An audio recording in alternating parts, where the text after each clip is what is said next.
to use and implement an automated and online system for voter registration. Representatives Villanueva, Brother Eddie, and Rivera.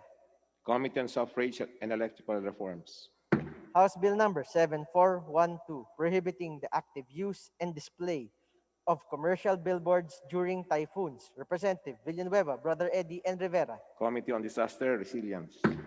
House Bill number 7413, strengthening the Commission on Higher Education.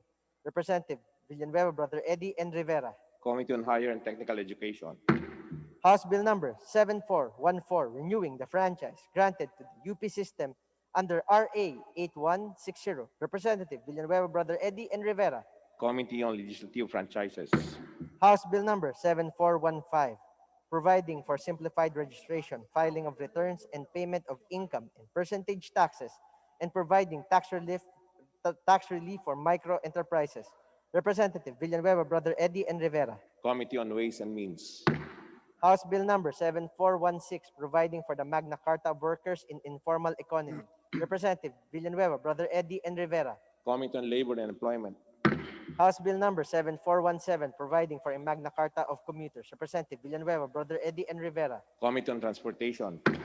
House Bill number 7418, instituting the Magna Carta of Filipino seafarers. Representative Villanueva, Brother Eddie, and Rivera. Committee on Overseas Workers Affairs. House Bill number 7419, declaring the Banao protected landscape situated in barangays Balbaasang, Talalang, Pantikian, Balbalan, Kalinga as protected area under the category of protected landscape. Representative Mangawang. Committee on Natural Resources. House Bill number 7420, strengthening domestic healthcare manufacturing industries. Representative Tan. Committee on Health. House Bill number 7422, establishing Philippine electoral health systems. Representative Salceda. Committee on Health. House Bill number 7424, amending Section 10 of Universal Healthcare Act. Representative Defensor Michael. Committee on Health. House Bill number 7427, granting Filipino citizen to Bienvenido Maranyaon. Representative Lopez. Committee on Justice. House Bill number 7428, providing for a just and equitable transition to a modernized PUV sector. Representative Lopez. Committee on Transportation. House Bill number 7429, addressing the social health insurance crisis. Representative Kimbo. Committee on Health. House Bill number 7430, amending sections 284, 285, 287, and 290 of the Local Government Code of 1991. Representative Rodriguez. Committee on Local Government. House Bill number 7431, providing for a comprehensive nursing law towards a quality healthcare system. Representative Rodriguez. Committee on Civil Service and Professional Regulation. House Bill number 7436, exempting electronic gadgets to be used for online distance learning from taxes, duties, fees, and other charges. Representative Castelo. Committee on Ways and Means. House Bill number 7438, converting the road stretching from the municipality of Jovillanar, Barangay Pantao in Libon, Albay to a national road. Representative Cabredo. Committee on Public Works and Highways. House Bill number 7439, development the root crops industry of the Bicol region. Representative Cabredo. Committee on Agriculture and Food. House Bill number 7411, expanding the application of the Special Education Fund. Representative Barba. Committee on Basic Education and Culture. House Bill number 7442, providing standards for the practice of rehabilitation medicine. Representative Barba. Committee on Civil Service and Professional Regulation. House Bill number 7433, promoting sustainable agricultural development. Representative Unabia. Committee on Food and Security. House Bill number 7444, providing for the establishment of a district hospital in Iriga City, Camarines Sur. Committee on Representative Health. Yap Eric. Resolutions. House Resolution 1119, calling a one-year extension of the validity of firearms registration, license to own and possess firearms, and permit to carry firearms outside residence due to the COVID-19 pandemic. Representative Pancho, C. Alvarado, Silverio, Villarica, Robes Revilla, Ferrer Juliet, Ferrer Luis, Frasco, Charmento, and Bravo. Committee on Public Order and Safety. House Resolution 1120, calling for an investigation on the plan of the DNR regarding the segregation, collection, transport, and disposal of used PPEs from hospitals and households. Representative Suarez Aleta. Committee on Rules.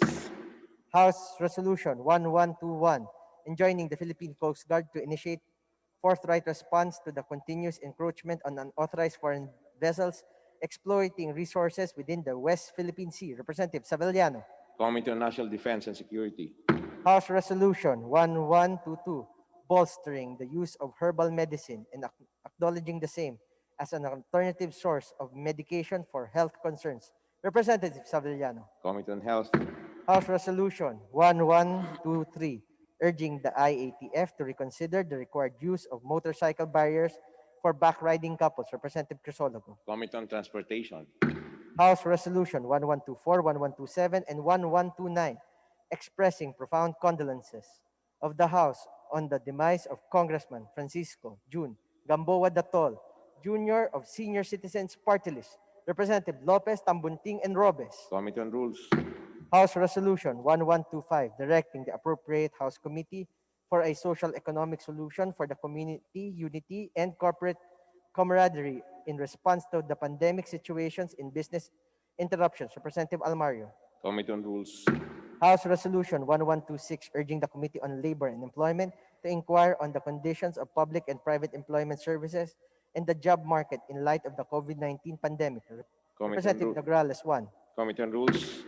House Resolution 1128, calling for the investigation on the seeming irregularities in the conformity and compliance the agency arrangement small time lottery authorized agent corporation of the PCSO with existing laws and jurisprudence. Representative Villafuerte. Committee on Rules.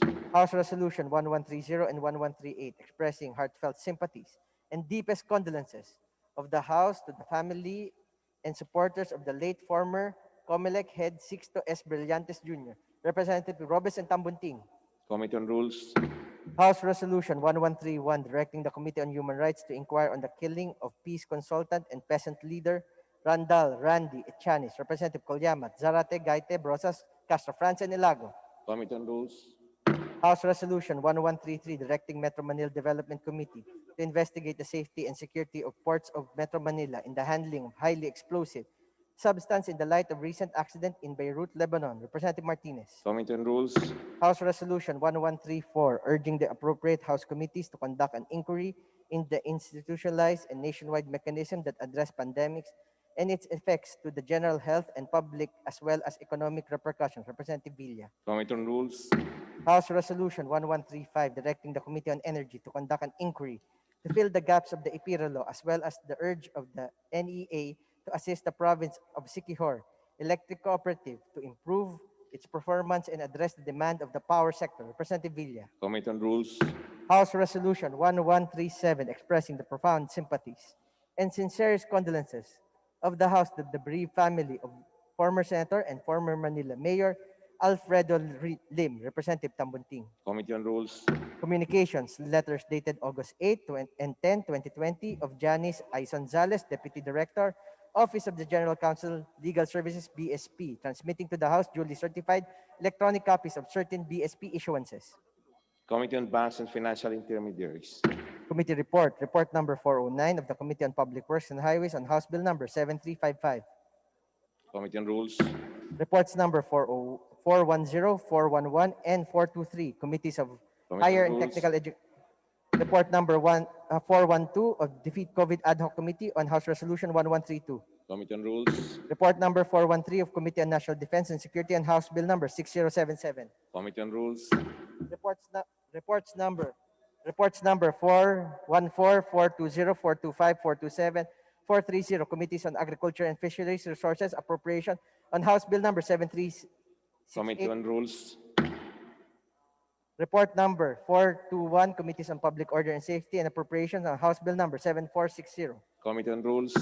Report number 422 of the Committee on People's Participation on House Bill number 7407. Committee on Rules. Report number of 424 of the Committees on Agriculture and Food and Appropriations on House Bill number 4637. Committee on Rules. Report number 426 on the Committee on Ways and Means on House Bill number 7425. Committee on Rules. Report number 431 of the Committee on Justice on House Bill number 7440. Committee on Rules. Majority Leader.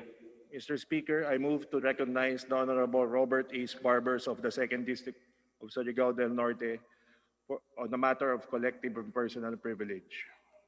The Honorable Ace Barbers of Surigao del Norte is recognized. But Before we begin, may we ask the nature of the privilege? Thank you, Mr. Speaker. Mr. Speaker, I rise on a question of personal and collective privilege. Please proceed. Thank you, Mr. Speaker. Thank you, Majority Leader. Mr. Speaker, I rise today to congratulate first our colleagues for passing another landmark legislation, the Bayanihan to Heal as One Act Part 2. This historical and timely legislation is aimed at fortifying our government's response against the coronavirus and to provide aid and extend assistance to the different sectors critically impacted by this pandemic. It aims to help our distressed business sector, as MSMEs, labor sector, particularly the displaced workers, transport sector, the health sector, particularly our frontliners, and sectors that are equally important, such as education and agriculture. Of course, we cannot ignore the people in the tourism industry. That is why we got them covered in the programs we passed to assist those that were displaced and retrenched because of this pandemic. Even our MSMEs in the tourism sector will also be assisted and granted access to soft and long-term loans. Though a bit short of the funds needed to cover a larger number of beneficiaries, I am still proud, Mr. Speaker, to say that most of the provisions adopted in the bicameral committee report were proposals that came from this lower chamber. Mr. Speaker, I am not to pick a fight against the members of the upper chamber for allegedly scoffing at the final version of the bill and on the issue that apparently insinuations were made that the contingent from this House were only pushing for their own personal interest. Most of us here know that it's not the truth. Mr. Speaker, we probably differ in our opinions on national issues with our dear senators, but at the end of the day, we still remain friends who agree to disagree. Mr. Speaker, most of us are friends with our dear senators. In fact, I'm a very close friend to several of them. In fairness to my good friend, Senator Miguel Zubiri, he is not the type that will chalk up statements that would insult this House and its members where he once belonged. And being a former member, he knows exactly the dynamics and demands of having a direct constituency. Unfortunately, some of the members of the Senate never had a chance to experience this. Mr. Speaker, I also do not believe that our counterparts in the Senate meant to demean us, if indeed statements were made as alleged.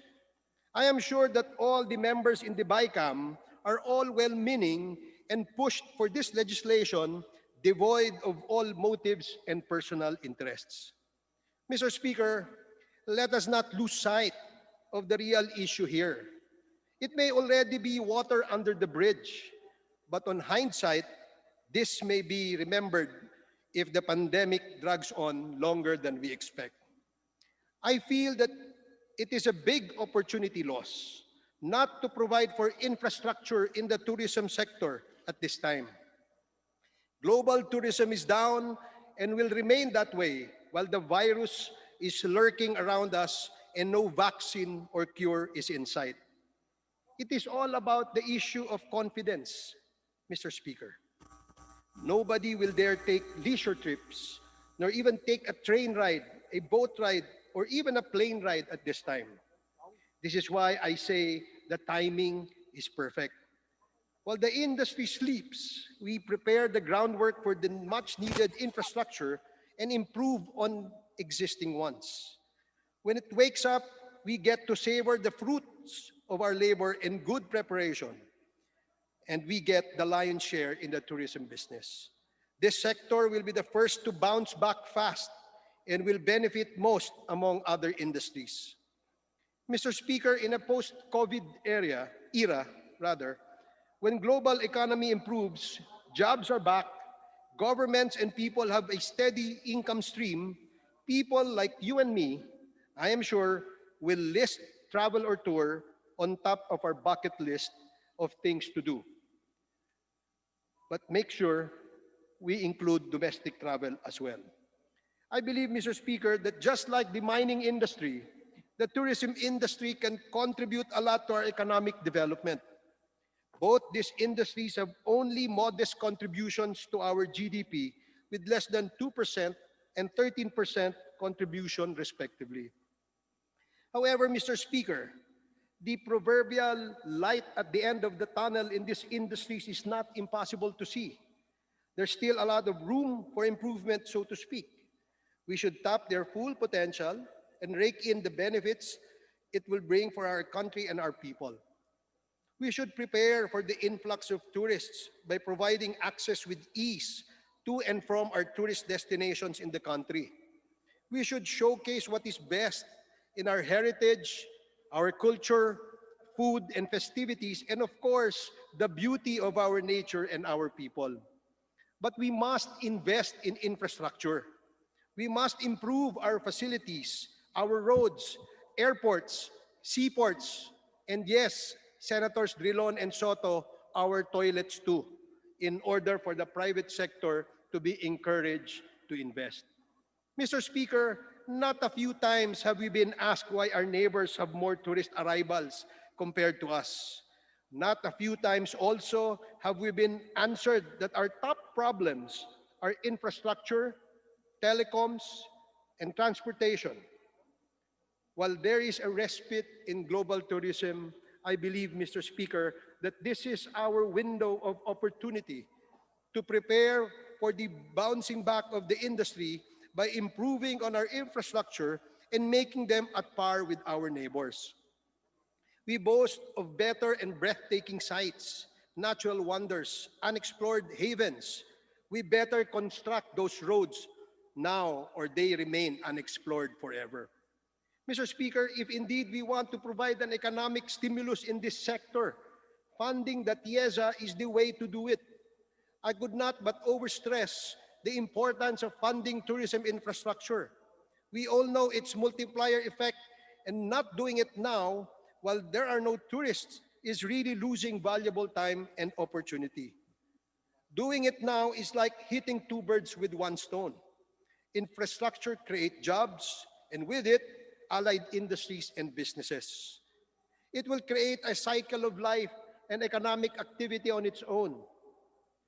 Make it larger, and you can just imagine the magnitude of activity it will create. Investing in it can only mean one sure thing, that we have everything to gain, a boon for this industry in the years to come. Foresight, as we know and call it. But letting a golden opportunity pass and missing the timing may give us the opposite result. It is the same principle in the build, build, build that our government applies. There is wisdom in infrastructure. It paves the way forward. There is only one direction with it, that is progress. It is always said, give a man a fish and you feed him for a day. Teach him how to fish and you feed him for a lifetime. It is not tough.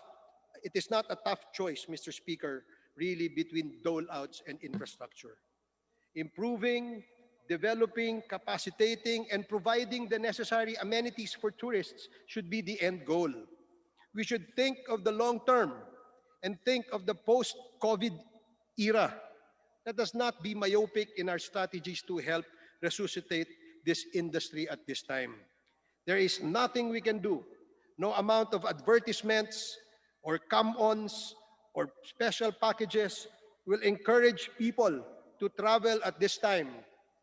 And so now is the perfect window of opportunity for us to improve our destination, our products, our services, our facilities, and our infrastructure. Be that as it may, Mr. Speaker, I hope that in the next stimulus package, this proposal emanating from this House will see the light of day, and everyone in both houses of Congress will see the wisdom behind it. Thank you. Good afternoon, Mr. Speaker. Thank you, Congressman Ace Barbers, Majority Leader. Mr. Speaker, I move to recognize, to interpolate the Speaker, the Honorable Michael Defensor of Party List Anak Kalusugan. The Honorable Michael Defensor is recognized. Thank you, Mr. Speaker. Thank you, Mr. Majority Floor Leader. Kung papayag po sa ilang katanungan ng ating kagalang-galang na Congressman Ace Barbers, Mr. Speaker. It is a privilege and honor to answer questions from my good friend and one of the esteemed members of this 18th Congress. Pwedeng-pwede po. Thank you, Mr. Speaker. Actually, Mr. Speaker, 25 years ago, Congressman Barbers and I, Mr. Speaker, were here together as part of the minority. I was a second-term congressman. Congressman Ace was first-term congressman at that time. Pero sa edad po, mas matanda po sa akin si Congressman Ace Barbers, Mr. Speaker. Mr. Speaker, gusto ko lang hong tanungin. Alam niyo, Mr. Speaker, doon po sa thread natin ng mga congressmen, nakita ko po si Congressman El Rey Villafuerte sumasagot sa ilang katanungan ng mga kasamahan natin sa Kongreso. And I have kept quiet. Hindi po ako nakipagdebate doon. Binabasa ko po lahat ng pinupost nila. At ang tinanong ko po ay si Congressman Ace Barbers. So, bakit po si Congressman Ace Barbers? Kasi po nasa kanya ang isa sa malaking lugar ng tourism area sa ating bansa, ang Siargao. Mr. Speaker, nabasa ko din po yung pinost ni Congressman Ted Haresco. Siya po yung isa sa mga unang sumagot.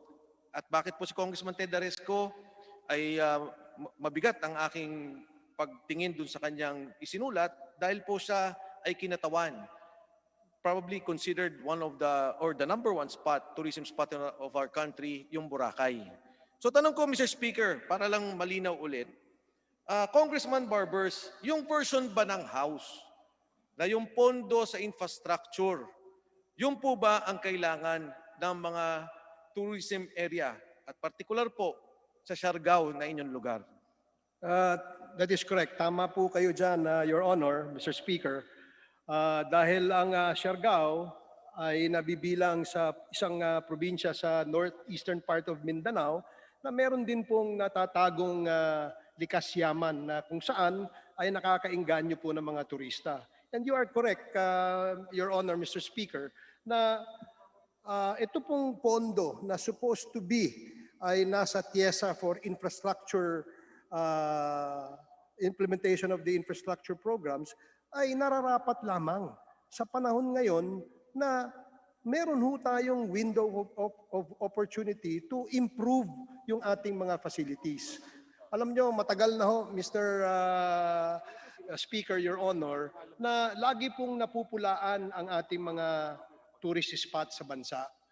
And more often than not, if a tourist come to the country, after that, marami pong sa kanila nagsasabi na, alam nyo, ang kulang sa inyo, kulang kayo sa mga facilities. Wala kayong, ang airport nyo mainit, yung CR nyo, medyo hindi kanais-nais yung masasalubong ng mga turista, and the likes, Mr. Speaker, Your Honor. So dapat lamang po, in fact, kung ako po ang masusunod, mas maaari po sana, lakihan pa natin sana yon. Mr. Speaker, doon po sa inyo nabanggit, kailangan nyo ng airport, ayusin yung inyong toilets. Ano pa, Mr. Speaker? Roads, seaports, Para po yung daungan ng bangka mula po sa mainland papunta sa Siargao. Ngayon, ang tanong ko pangalawa, ano po ba yung TIESA? Mr. Speaker, para lang mapaliwanag sa tao, baka akala nila kung ano yung TIESA na sinasabi. Yun po, yung TIESA po ay isang ahensya ng gobyerno na kung saan ay napapailalim sa Department of Tourism at ito po ang infrastructure arm ng kagawaran ng turismo sa ating bansa. Ang lahat po ng mga infrastructure na dapat pong gawin sa ating mga tourist areas ay sila po, ang TIESA po ang nag-i-implement. So ang ibig pong sabihin, akong taga Quezon City, si Stella Kimbo taga Marikina, si Onyx Crisologo taga Quezon City, hindi na ho kami kasama dyan at hindi sa distrito yan ilalagay. Maging po yung mga kasama natin dito na mga taga-ibang lugar, hindi po ibig sabihin na sa distrito nila ilalagay kundi sa mga lugar na may turismo. That is correct. Tama po kayo dyan, Your Honor, Mr. Speaker. Ito po ay para po sa mga lugar na mayroon pong tourist spots or itinatawag po nating mga tourist destination na dapat naman po ay lagi po nating dinedevelop. Tandaan po natin na ang ating kalaban dito ay yung ating mga kapit bansa, no? Na kung saan ay meron din silang pinagmamalaki at pinagyayabang na mga tourist spots. And because of this, we compete directly with these neighboring countries, especially in our region, to get the biggest share of tourist arrivals in the whole of the region. Kaya nga po dapat, competitive po tayo. So- Paano po tayo magiging competitive, Mr. Speaker, my distinguished colleague, kung ang ating pong budget ay minuscule? Kung ating pong nilalaan na pondo para i-improve ang ating mga facilities ay napakaliit. So ito pong pondong to ay para doon sa may turismo na at gustong mag-develop ng kani-kanilang lugar. Ngayon, ibig pong sabihin po ba si PD Barsaga, taga Cavite, pwede lang siya magsabi, lagyan niyo ako ng 50 million para sa kalye? Hindi po pwede, Mr. Speaker, my distinguished colleague, for the reason that ito po ay intended para po doon sa mga tourist spots na dapat po nating i-develop. No, I know na mapaganda ang probinsya sa distrito ni Congressman PD Barsaga, pero ito po ay develop na. Marami pa ho tayong mga hidden gems or hidden treasure as they call it na dapat po nating i-develop. At dito dapat inilalaan niyang pondong yan, Your Honor, Mr. Speaker. So malinaw, Mr. Speaker, na hindi naman pala to pondo ng kahit sino man sa atin. Ito ay pondo kung ano ang mas makakabuti sa lugar ng turismo o yung magde-develop ng tourism areas like in the case of Camarines Sur when they develop Karamoan. So hindi po ibig sabihin na pwedeng paghati-hatian to. Ano po yung sinasabi ng mga senador na parang paghati-hatian to ng pondo, Mr. Speaker? Alam nyo, gaya po ng marami na ating kasamahan dito sa mababang kapulungan, tayo po ay nalilito, Mr. Speaker, my distinguished colleague, dun sa kanilang mga paratang na ano itong sinasabing paghahati-hatian. Wala hong paghahati-hatian dito. In fact, itong pondo na ito, kahit po ito ay maliit, ay pagkakasyahin para po mapaayos, mapaganda, at ma-develop itong mga tourist spots. Hindi ho ito hatiin sa mga distrito natin. Ito ay nakalaan lamang dun sa mga areas na nangangailangan ng mga facilities nang sa ganun makaengganyo po tayo, Your Honor, Mr. Speaker, ng mga turista, whether international tourists or domestic tourists. Ngayon, Mr. Speaker, doon po sa mga binanggit din, and alam ko, kausap niyo po ni Congressman Ted Aresco, maraming stakeholders sa turismo, na talaga naman po hindi lang naman sila, kundi lahat ng negosyo na apektuhan. Paano naman po natin matutulungan yung sinasabi lang kailangan lang nila ng konting tulong para doon sa kanilang siguro pasweldo o kung meron mga investment, may mga utang na babayaran? Ano pong mekanismo naman sa ilalim ng ating batas ng Bayanihan Tuhil as One at Tuhil Part 2 na para po matulungan ang ating mga establisamento? Well, under sa ating Bayanihan Tuhil as One Act Part 2, meron pong nakalaan na pondo dyan para po sa ating mga MSMEs, no? Na kung saan ay pwede pong ma-access ng mga negosyante, lalo na po yung mga negosyante na ang negosyo ay nasa turismo, pwede po nilang i-access itong soft and long-term loans na pwede nilang gamitin. So, napakaganda nga ho ng ating intensyon at ng ating proposal dito, Your Honor, Mr. Speaker, because much as we want to help everybody, dahil po sa kaliitan ng ating pondo, ilan lamang po yung ating matutulungan. So ang ibig sabihin, Mr. Speaker, ang kasama po natin sa turismo, they can avail of that fund, 51 billion if I'm not mistaken. At maging pong lahat ng negosyante o kung anumang negosyo, pwede po nilang gawin yan at pwedeng matulungan sa ilalim ng batas na ating inaprubahan. That is correct. In fact, if I'm not mistaken, tama po kayo, Your Honor, Mr. Speaker, that meron ho tayong 51 billion pesos na inilaan para po sa pagtulong sa ating mga MSMEs, no? At our SB Corp and our banks have also made sure na available po yung loans and credit to all these businesses na gusto pong mag-avail nito. Kaya sa aking palagay, ito po ay napakaganda. Although, ang isa pong na-miss out natin dito, gaya po ng sinabi ko sa aking speech kanina, ay there is an opportunity loss. Dahil ito ho yung perfect timing at window of opportunity na dapat sana ay nakapag-invest tayo sa infrastruktura to improve and thinking way ahead, Your Honor, Mr. Speaker, na hindi lang natin iisipin yung ngayon. Isipin natin yung pagbalik ng turismo sa ating bansa. Thank you, Mr. Speaker. Actually, Mr. Speaker, di ba ang iyong ama ay naging senador din, ang kagalang-galang Senador Bobby Barbers. At isa po yan sa mga napakagaling na kongresista ng mga panahon natin. Nagpapasalamat din po ako kay Senator Pia Cayetano kasi siya po yung unang tumayo para tanggalin kaagad sa isipan ng mga tao na para bang may kalokohan dito na nangyayari sa pag-aproba ng batas. And siyempre, Mr. Speaker, nabanggit mo rin kanina si Senator Miguel Zubiri, Majority Floor Leader ng Senado. Kaibigan po natin yan at nakasama natin. At ako naniniwala din naman na hindi ugali ni Miguel na magsalita ng ganon laban sa atin sa Kongreso at maging sa kanyang mga kasama at kaibigan. Kasama rin po natin ang kanyang kapatid, si Manuel Zubiri. And in fact, doon sa thread natin, kinaklaro din ni Manuel na walang ganitong salita at walang ganitong intensyon o pananaw si Senador Miguel Zubiri. At nabanggit mo yan sa iyong pananalita. Tama po ba, Mr. Speaker? That is correct, Mr. Speaker, my distinguished colleague. Binanggit ko po yan dahil po sa pagkakilala ko po kay Senator Zubiri, Miguel Zubiri, hindi ho ganyan klase ang kanyang karakter. Kagaya nga po ng nabanggit ko kanina, because alam po ni Senator Zubiri na iba ho ang merong direct constituency. May dynamics po dyan at meron pong demands ang direct constituency sa ating mga kasamahan dito. Unlike in the Senate, na marami sa kanila dyan ay hindi naman dumaan bilang congressman, no? So, maaaring hindi po nila naiintindihan po yon. Ang tanong ko po, Mr. Speaker, bakit nung nag-text ka, hindi siya nag-reply sa'yo? Kaibigan po natin, ang ating kaibigan.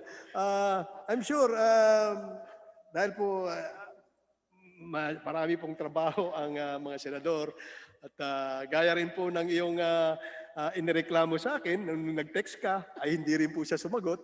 Kaya sa tingin ko, busy lang po, Mr. Speaker. Yun. Yes, totoo po yun, Mr. Speaker. At any rate, Mr. Speaker, I hope that this can be settled. But let me congratulate the panel of the House. Katulad po ng pagbati ni Congressman Barbers kay Congressman El Rey, who led the Bicameral Conference Committee team ng Kongreso. Congratulations. Ang aking chairman ng Good Government, Chairman Alvarado, Congresswoman Stella was also there. Sino pa ba? Si Congresswoman Sharon, I think, was also there. At sa lahat po ng bumubuo ng ating... Congressman Ted Haresco was part of that also. So congratulations po sa kanilang lahat. And sa ating po mga kasama sa Senado, siguro, ano na lang naman yung batas naman po, ginagawa natin ng talagang ninanais natin mapaganda. Tama po yung sinabi ni ni Congressman Ace Barbers, yung salita po na para bang walang kwenta yung ginawa natin, parang toilets lang at kalye, medyo hindi naman ho tama. May galangan po sana tayo, marami kayong kasama na kamag-anakan na nandito, marami kayong kaibigan na nandito, at sana po galangin din nila yung ginagawang trabaho ng Kongreso. At sa pagkakataong ito, I reiterate, Mr. Speaker, yung aking pong panawagan to release the minutes of the Bicameral Conference Committee and to show how the Congress counterpart worked hard, the House counterpart, yung kanila pong ginawang mga amendments to make the best of the Bayanihan Part 2 dahil po sa ilalim ng pandemya, nagtrabaho po ang mga kasama natin sa Kongreso para maibigay ang pinakamagandang batas para sa sambayan ng Pilipino. Thank you, Mr. Speaker. Thank you, Honorable Privileged Speaker. Thank you very much, Your Honor, Mr. Speaker. Bago po ako magtapos, gusto ko lamang pong i-emphasize na kung titingnan natin ang final version nitong ating Bicameral Conference Committee report, makikita po natin at the minutes will bear me out na karamihan po ng probisyon dito sa conference committee report na to ay galing po dito sa atin sa mababang kapulungan. At ito po ay tinayuan at pinaglaban ng ating mga kasamahan sa pangunguna ni DS El Rey Villafuerte. And with that, Mr. Speaker, again, I cannot overemphasize my congratulations to our colleagues, no? In spite of this slight bickering, so to speak, at the end of the day, we are friends with our senators, they are friends with us here, and we all agree to disagree. So that's all, Mr. Speaker. Thank you. Thank you, Congressman Ace Barbers. Majority Leader. Mr. Speaker, I move to refer the speech of the Honorable Barbers and the corresponding interpellation to the Committee on Rules for appropriate action. Is there an objection? The chair hears none. The motion is approved. Majority Leader. Mr. Speaker, I move to recognize the Honorable Luis Raymond Villafuerte Jr. of the 2nd District of Camarines Sur on a matter of personal and collective privilege. The Honorable Deputy Speaker El Rey Villafuerte is recognized. May I know the nature of the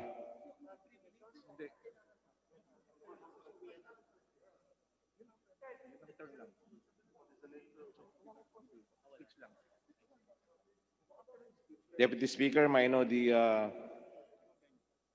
nature of the personal and collective privilege? Mr. Speaker, this is with regard to the Bayanihan 2 that was Please. recently. Please proceed. Thank you, Mr. Speaker. Your Honors, 5 buwan at kalahati. 5 buwan at kalahati nang simulan po natin ang ating lockdown sa bansa. Milyong-milyong kababayan natin ang nawalan ng trabaho, nagugutom, nagkakasakit, namamatay at dumadaing ng tulong mula sa gobyerno. Kasabay ng paglobo ng COVID-19 cases natin sa bansa, lumulobo din ang problema ng bawat mamamayang Pilipino at iba't ibang sektor ng ating lipunan. Kasama na dyan ang mga jeepney drivers na ilang buwan nang hindi pinapayagang pumasada, ang mga negosyong napilitang magsara dahil sa kakulangan ng kita at iba pa. Lahat ng sektor ay apektado ng pandemyang dulot ng virus na hindi natin nakikita.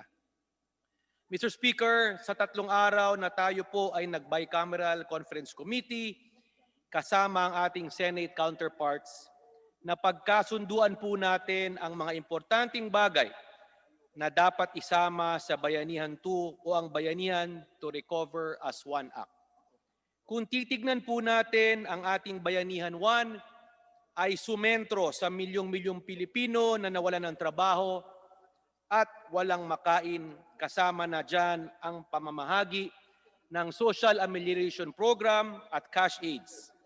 Ang ating Bayanihan 2 naman ay magbibigay ng pondo para asistahan ang mga industriya at sektor na talaga namang pinatay ng COVID-19. Kasama na rin dyan ang pondo para sa contact tracing, testing at pagbuo ng mga quarantine facilities at pati na rin ang standby na pondo sa posibleng bakuna sa hinaharap po natin. Hangad po natin na walang maiiwang Pilipino sa paglaban at pagbangon natin sa kontra COVID-19. Kaya sama-sama po tayong babangon sa pandemyang ito. Gusto ko lang pong pasalamatan po ang kasama kong 8 miyembro ng Bicameral Conference Committee po na kasama po namin na nakipag-diskusyon, nakipag-laban po, kasama po ang Senate counterparts natin para makapasa po tayo ng isang magandang batas. Pinaghirapan po yan ng Kongreso, kasama na rin po ang Senado. Kaya po ay palagay ko naman walang perpektong batas, pero palagay ko itong Bayanihan 2 sa hirap po ng ating mga colleagues, kasama po ang majority at minority, pinaghirapan po yan. Kaya nagpapasalamat po ako, especially to our Speaker, for pushing us to do better, especially in this time of pandemic. Maraming salamat po, Mr. Speaker. Your Honor, God bless. Mabuhay po tayong lahat. Thank you, Deputy Speaker Elder Present. Majority Leader.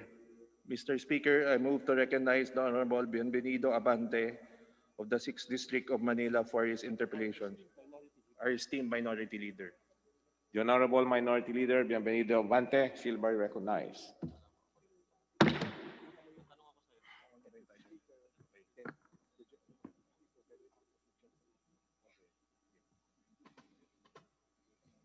Sir Speaker, pwede po ba na ako ay magtanong lamang sa ating kagalang-galang Deputy Speaker, ang pinaka-principal author po ng Bayanihan 2, along with my manifestations therein, Sir Speaker. Mr. Speaker, it's an honor to be to answer questions from the honorable and distinguished minority leader. Your Honor, Mr. Speaker. May I start with this, Mr. Speaker? Yung pong inapprove natin na version of the Bicameral Conference Committee para po sa Bayanihan 2 is a total allocation of 165.5 billion pesos.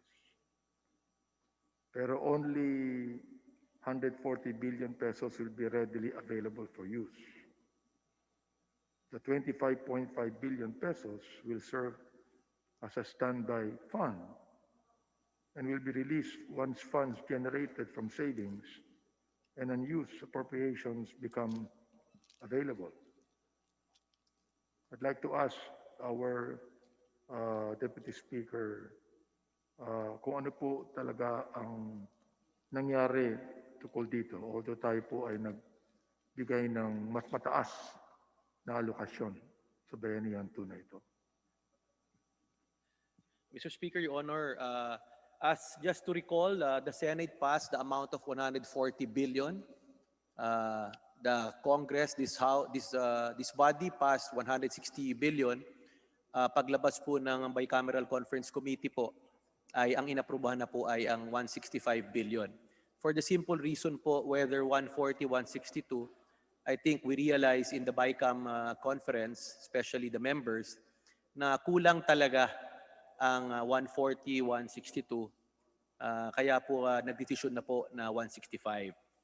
In fact, just to refresh Your Honor, Mr. Speaker, this body passed a 1.3 billion Arise Bill, 1.5 billion Cures Bill.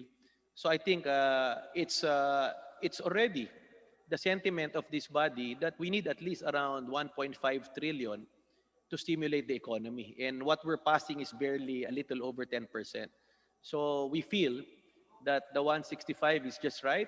And in fact, dapat nga, if ever, magkaroon po ng Bayanihan 3 to really address the issue on stimulating the economy. Because at this time, Your Honor, kailangan talaga ang government spending to spur demand and consumption. Your Honor, Mr. Speaker.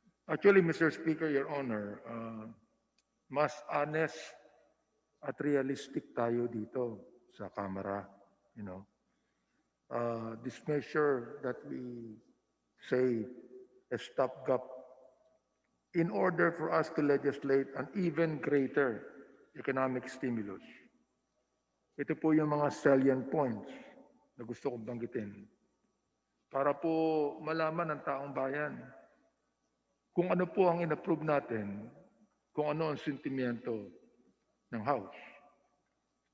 15,000 cash aid to healthcare workers who contracted mild COVID-19. 100,000 pesos compensation for healthcare workers who are severely or critically ill from Bayanihan 1 was retained, including the 1 million peso cash assistance to the family of medical workers who died from COVID-19. Meron din pong special risk allowance of 10,000 pesos to medical frontliners who attended to patients with COVID-19. Meron 3 billion allocation for the procurement of medical supplies, PPEs, etc. And 4.5 billion peso for temporary medical isolation and quarantine facilities, field hospitals, dormitories for frontliners, as well as to expand hospital capacity. Meron din po tayong 9.5 billion peso aid for transportation sector while 13 billion will be used to help displaced workers. It also provides funding for COVID-19 testing and loan condonation for agrarian reform beneficiaries. 10 billion din po for workers and enterprises under tourism sectors as well as for tourism infrastructure. Na gusto ko lang pong itanong sa ating principal author na siyang head ng ating kakamara ng bicameral, ito po bang mga items na ito, for that matter, the reconciled provisions of the bicameral conference committee in any way, for the parochial benefit of any of the members of the House of Representatives? Mr. Speaker, Your Honor, I categorically state that all the salient features as provided in the House version, which was approved by the bicameral conference committee, are provisions that we really help our country recover. Wala pong personal interest dito as insinuated by our counterparts. Ang katotohanan, tayo po ang may malinaw na advokasya. Wag naman po sanang mag-insinuate ang ating mga kasama dahil kasama naman po sila sa BICAM eh. Kung meron silang sa tingin na may maling provision na hindi sang-ayon sa kanilang pananaw, sana sinabi po nila at pinagdebatihan po in a gentleman and more diplomatic statesman manner. As against po na pinagdebatihan na po yan ng 2.5 araw, tapos pagkatapos sasabihin, mag-i-insinuate po sa ating mga kasama dito sa Kongreso na binabanata na po ang institusyon na tayo raw ay for personal advocacy at tayo raw ay may personal interest lang at sila may advocacy. Mali po yan. Titingnan po natin, pinoint out po nyo, Your Honor, Minority Leader, na marami tayong provision na nakatulong sa iba't ibang sektor, lalong-lalo na po sa mga individual na mga apektadong sektor. So, yan po makikinabang ang buong bansa at lalong-lalo na po ang apektado. Wala po dyan na isang provision na sinasabi na makakatukoy, na sinasabi na magkakaroon ng personal gain on each member of Congress. Ngayon, I categorically state, Your Honor, Mr. Speaker, kahit natapos na po ang BICAM, sa bilang paglilinaw po, dapat state po nila yan. Anong provision po yan? Diba? Anong page? Para naman mabigyan po tayo ng pagkakataon na sagutin yan. But again, I categorically answer all these insinuations na wala po dyan na personal gain on each congressman or a district because this is for the benefit of the country. Your Honor, Mr. Speaker. Thank you. Mr. Speaker, Your Honor, ito po ang minority leader ng Kamara na nagsasalita. Ito po ang pagkakaiba ng minority leader po ng Kamara at minority leader po ng Senado. This representation was present all throughout the deliberation of House Bill 6953. And I can attest thereto sa nabanggit po ng Deputy Speaker that not a single member of this chamber have lobbied for parochial interests, nor have they inserted any provision that will benefit their constituency over and above other Filipinos. It is disheartening, Mr. Speaker, Your Honor, in these extraordinary times, while this august chamber painstakingly set aside party lines, Mr. Speaker, parochial concerns, and differences to hammer out House Bill 6953 with due regard only for welfare of all Filipinos, we are now being accused of pushing provisions for personal gain. Even one of their member, Honorable Senator Pia Cayetano, and this representation hereby quote, she said, I would like to point out that the insinuation that no one in the Senate pushed for anything for personal gain makes it appear that our counterpart in the House did. I take offense na ang dami nating parinig na parang yung sa kanila may personal gain. Sabi po, August 20, 2020, Thursday, Senate plenary session. Mukhang yung mga senador natin, kulang sa pansin. Ano po?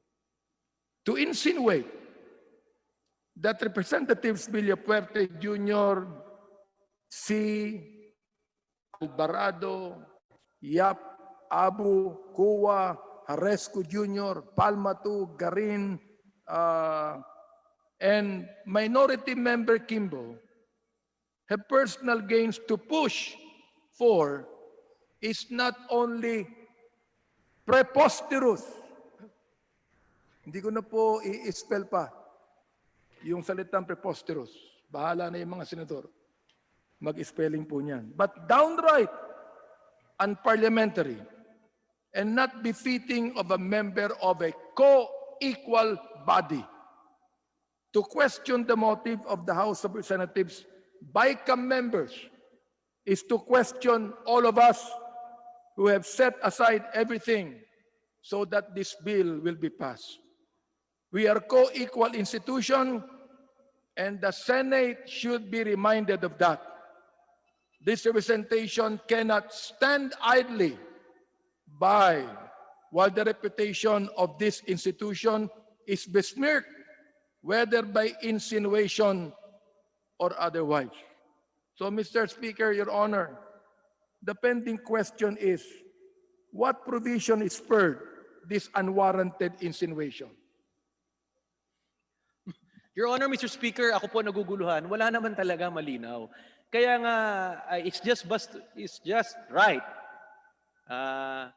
na ilabas na lang nila po yung transcript at video recording para mapanood ng taong bayan po kung ano po ang nabigay contribution ng Kongreso, ano nabigay contribution ng Senado, at yung sinasabing ini-insinuate na meron pong tinulak na personal gain. Eh lalabas naman po dyan sa video recording at transcript kung sino nagsasabi ng totoo. So yan lang po ang hamon ko para matapos na po to dahil alam nyo po, hindi po maganda na binabatikos ng isang institusyon. As you mentioned, Minority Leader, Mr. Speaker, we are a co-equal branch. Both branches of the legislative bodies have the desire to help our countrymen in this time of COVID, in this time of pandemic. So it's really not right na mag-i-insinuate ng mga ganyan. Again, anong provision yan? Para malinawan ng taong bayan, ilabas na lang po nila unedited, uncut version, yung transcript, yung video recording, Your Honor, Mr. Speaker. For example, Mr. Speaker, Your Honor, sa House Bill 6953 on funding, 10 billion pesos to finance the programs of the Tourism Infrastructure and Enterprise Zone Authority or TIESA, assisting the recovery of the tourism industry that shall include the provision of tourism infrastructures. Doon naman sa Senate Bill 1564 on funding, 10 billion pesos to finance the program of a DOT to assist the critically impacted business in the tourism industry, including the provision of interest rate subsidies. So ito po bang provision na ito suggest or even inspire any insinuation of what they say personal gain for any member of the House of Representatives, Mr. Honor? Salamat sa kalinawan, Mr. Speaker, Minority Leader. Ang katotohanan po, mas maganda yung version ng House.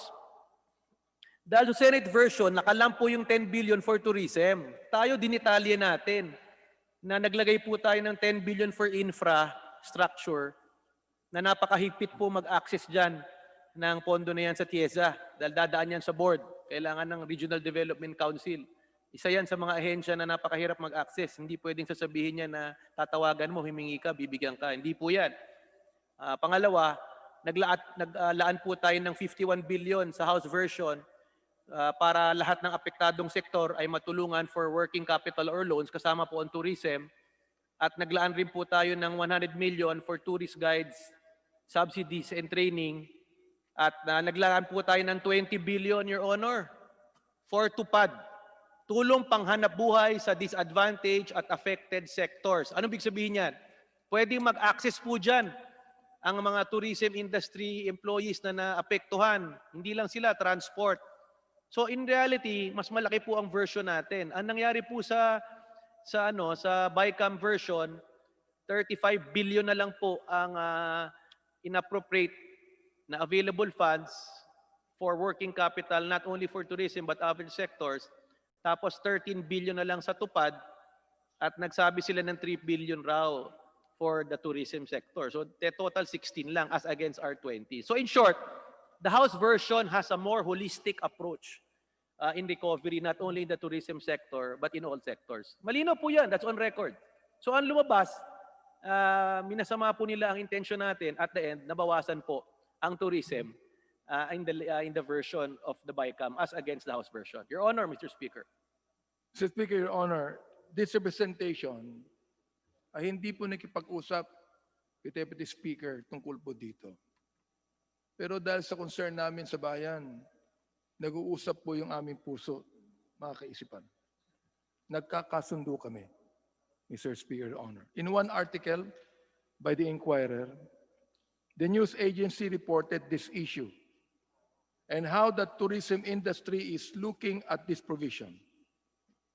While the Tourism Congress of the Philippines objected to the provision as this should be best realigned for tourism enterprises, there was not even a hint of personal gain or insinuation that any member of the House or their constituency will benefit from this provision. It was merely a difference in advocacy and priority, but never personal gain.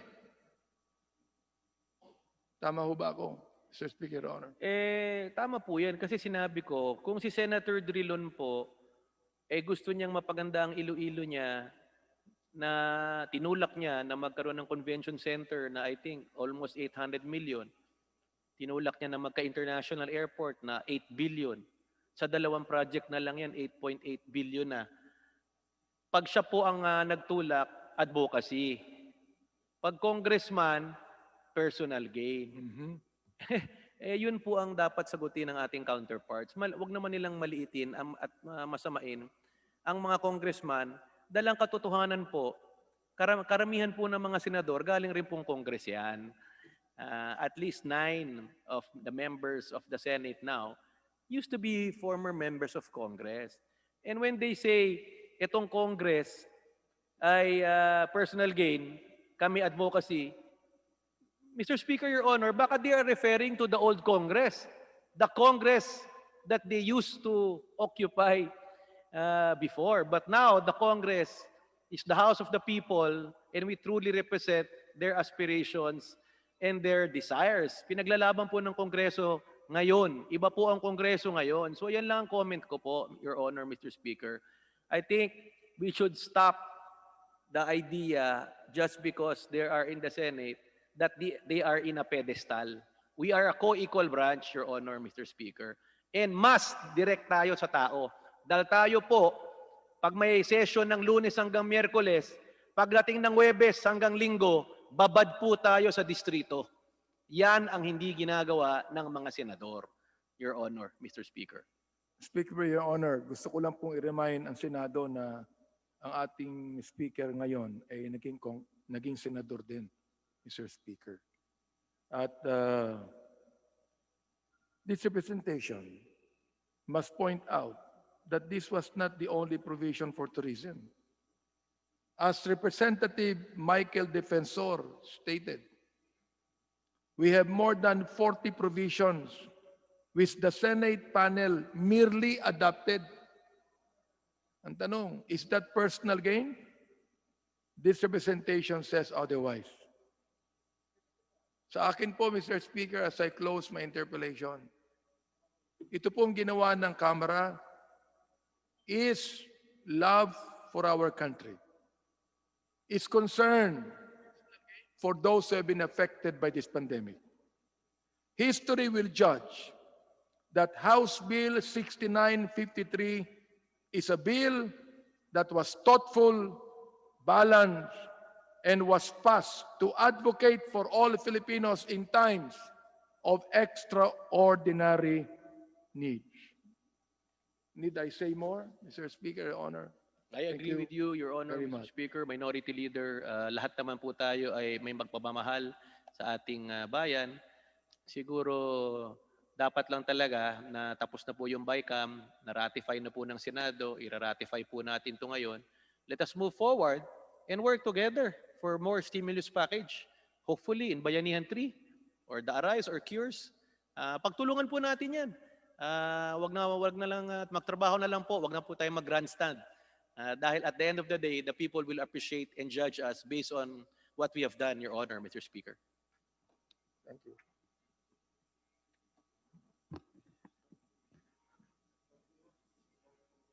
Thank you, Minority Leader Bienvenido Abante.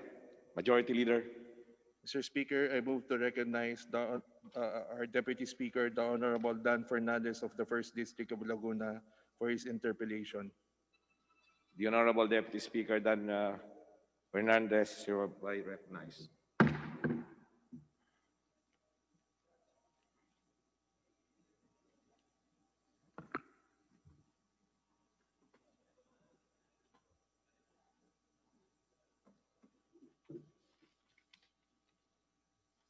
Mr. Speaker, will the good gentleman from Kamsur yield from some clarificatory questions? Mr. Speaker, Your Honor, it would be an honor to answer question from the distinguished gentleman from Laguna. Maraming salamat, Mr. Speaker. Dito sa Bayanihan Act 2 natin ay meron lamang po akong mga ilang katanungan na nais maiklaro para na sa ganon ay maintindihan din ng ating mga kababayan. Kasi doon sa, I think, hindi ko alam kung section 10 to yung pong tungkol sa 5 bilyon para po sa 50,000 na mga tao na kukunin natin para sa contact tracing. Sila po ba ay makakatanggap din ng tinatawag po natin na mga hazard pay o yung special risk allotment like this? Your Honor, Mr. Speaker, ang proposal po ng DILG is to hire 50,000 contact tracers at 10,000 pesos each. So I think that's roughly the amount of 5 billion.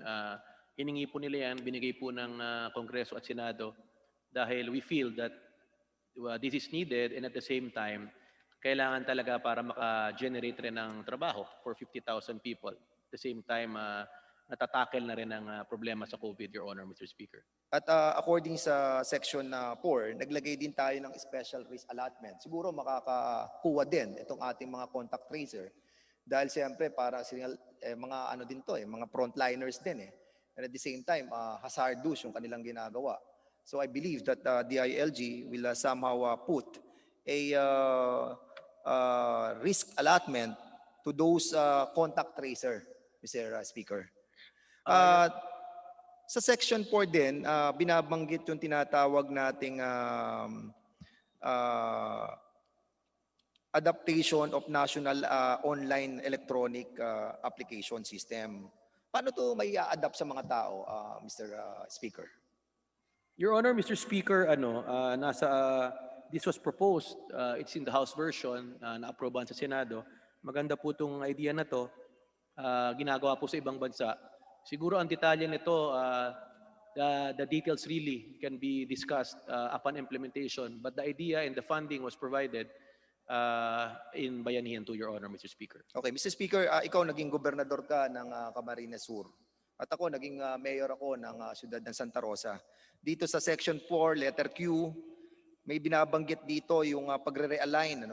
Kasi parang hindi ko nakita na meron pang kailangan na SP resolution.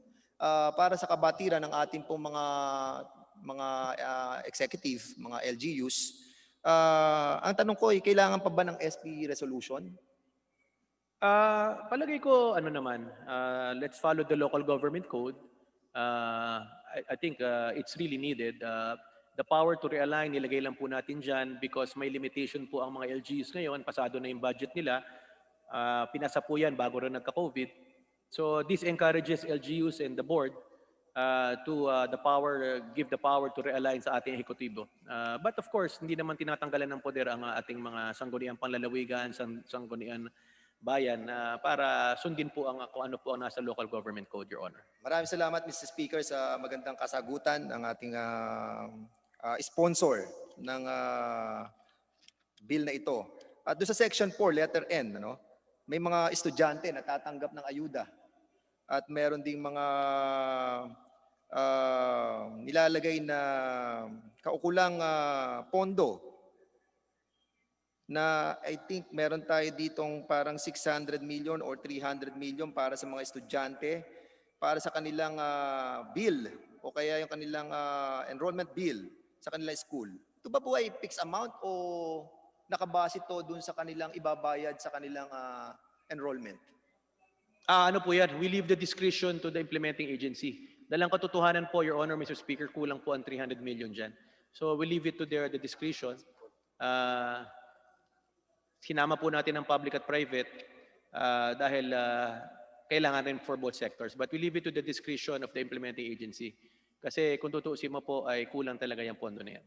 Okay, maraming salamat, Mr. Speaker. Sa issue po nung SB Corp, naglagay ba tayo ng pondo ng 10 billion doon? Meron tayong 10 billion, Mr. Speaker, correct? Ang in-approve natin version sa House ay 1 billion lang at nung natapos po ang BICAM, naglagay po ang final version na aprobado ng both houses, naglagay po tayo ng 10 billion po Correct. para sa SB Corp under the CARES program, which will involve dagdag tulong po sa MSMEs, cooperatives, tourism, mga hospital po. So yung mga tourism sites natin, yung mga negosyante natin, pwede silang mag-avail dito. As a matter of fact, Mr. Chairman, kanina tinatanong ko si Deputy Speaker El Rey kung naglagay din tayo sa Land Bank of the Philippines at naglagay din tayo ng 18.4 billion at sa Development Bank of the Philippines, naglagay din tayo ng 6 billion at according sa iyo kanina, meron pa tayong 20 billion para doon sa mga workers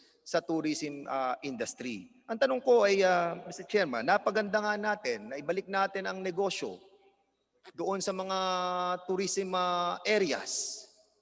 So tinanggal nyo naman po yung infrastructure, yung mga roads leading to a tourism destination. Paano naman pupunta ang mga turista kung wala namang daan na magagamit o sira-sira na ang daan na ginagamit ng mga tourism sites?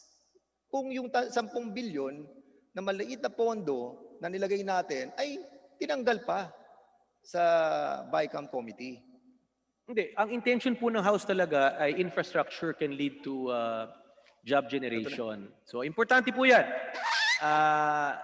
Kalungkot lang ang mga ibang industry ng turismo, sinasabi nila hindi raw kailangan ng infrastructure ngayon. Anuhin raw nila marami nagugutom.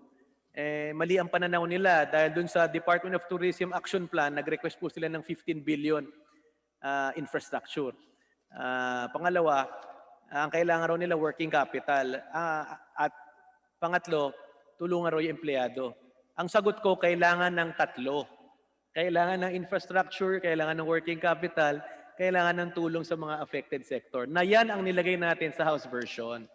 Nakakalungkot lang sasabihin na hindi kailangan sa infrastructure. Pagdating ng budget hearing, lahat ng hinaing infrastructure. Sinayang yung oportunidad. Infrastructure talaga, ang plano ng Kongreso talaga ay pagandahin na po ang infrastructure ng iba't ibang lugar para pagbukas, talagang mabigla po ang ating mga kalaban, particularly Thailand, Malaysia, Singapore, and other countries, na myopic, sad to say, ang pananaw ng ibang industry stakeholders na sinasabi na wala namang hotel. Ang nagkokontra lang yung mga tour operator, yung may-ari ng travel agency, isa sa pinakamalaking travel agency sa Pilipinas daw, siya ang representante ng Tourism Congress, hindi raw kailangan ng infra. Sabi ko, travel agency ka talagang hindi mo kailangan ng infra. Pero yung pinopromote mo, kailangan ng infra.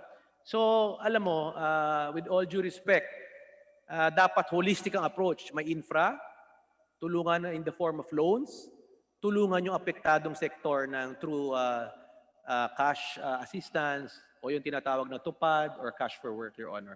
So yan po ang pinasa natin sa Kongreso at nakapasok rin naman sa final version. Yun lang, nakakalungkot, nabawasan ng infrastructure na again, this is for the country, not for any personal gain, Your Honor. Yung sa Tourism Congress, Mr. Speaker, parang hindi nila pinapahalagahan yung mga areas na wala pang mga roads na papunta doon sa isang tourism site. baka itong mga members ng Tourism Congress, meron na silang mga existing na mga magagandang roads papunta sa kanilang mga tourism area. Kaya ganito na lang ang kanilang pananaw. Nakakaawa naman yung ating mga areas like, for example, kanina si Congressman Ace Barbers nagsalita na sa Siargao, sa Boracay.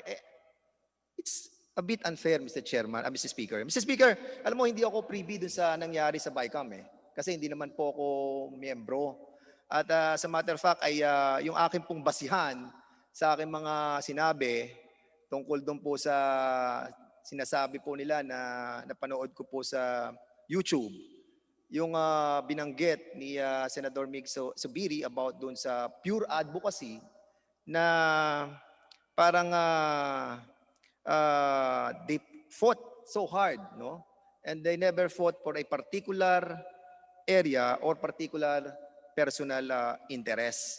So ang tanong ko sa iyo, Mr. Speaker, bilang wala ako sa lugar ng BICAM committee, baka naman meron na banggit ka na personal na interest tungkol doon sa 10 bilyon na inilatag doon sa usapan. Meron po ba, Mr. Speaker? Sabi ko nga ilatag na lang natin po ang transcript at video recording. Malalaman talaga kung sino nagsasabing totoo.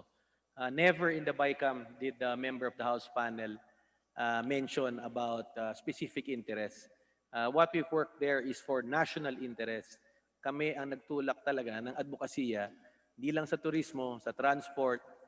Kung titignan mo yung version ng House, the salient features ay galing sa House version. Yung risk allowance for health workers, napakaganda po niyan. Yung mamimigay po tayo ng mga mask and PPEs, House version yan. Construction of isolation, field hospital, quarantine facilities, House version yan. 60-day grace period, tinulak natin 365 days. Ang naging kalabasan, 60 days, House version yan. Napakarami po ng House version. Tulong sa LGUs, pag-lift ng salary personnel limitation dahil panahon ng COVID, House version yan. Napakarami po. It's on record. Kaya nga sabi ko, para matapos na po to, we can move forward. Dabi po to yung trabaho. Ilabas na lang po ang transcript at video recording, unedited, uncut. Ngayon, kung ayaw po nila, I think let's just work and stop accusing this body of mga baseless accusations dahil hindi po nakakatulong yan ng panahon ng COVID. Salamat po. Mr. Speaker, kasi parang hindi ko alam kung ano ang pinaghuhugutan ng ating mga senador on saying those statements. Sa susunod na linggo, Berna, Mr. Speaker, at magsisimula na po yung malapit na po magpasko. At sa susunod na 20 buwan, Mr. Speaker, mag-e-eleksyon na ng presidential election. And I don't want to think that these senators are posturing for presidential election on 2020. Sana naman ay hindi dahil nga napakasama naman po ng timing kung gagawin po nila yan. At sana, Mr. Chairman, Mr. Speaker, kasi nung pinanood ko yung YouTube, aside sa sinasabi nila na selfless sila, pure advocacy, at wala silang pinipiling mga lugar o personal na interest, parang ang feeling natin, Mr. Chairman, sila lang yung magaling. Para namang atang unfair yun. And I think it's a indirect attack sa ating pong members ng ating pong kongreso.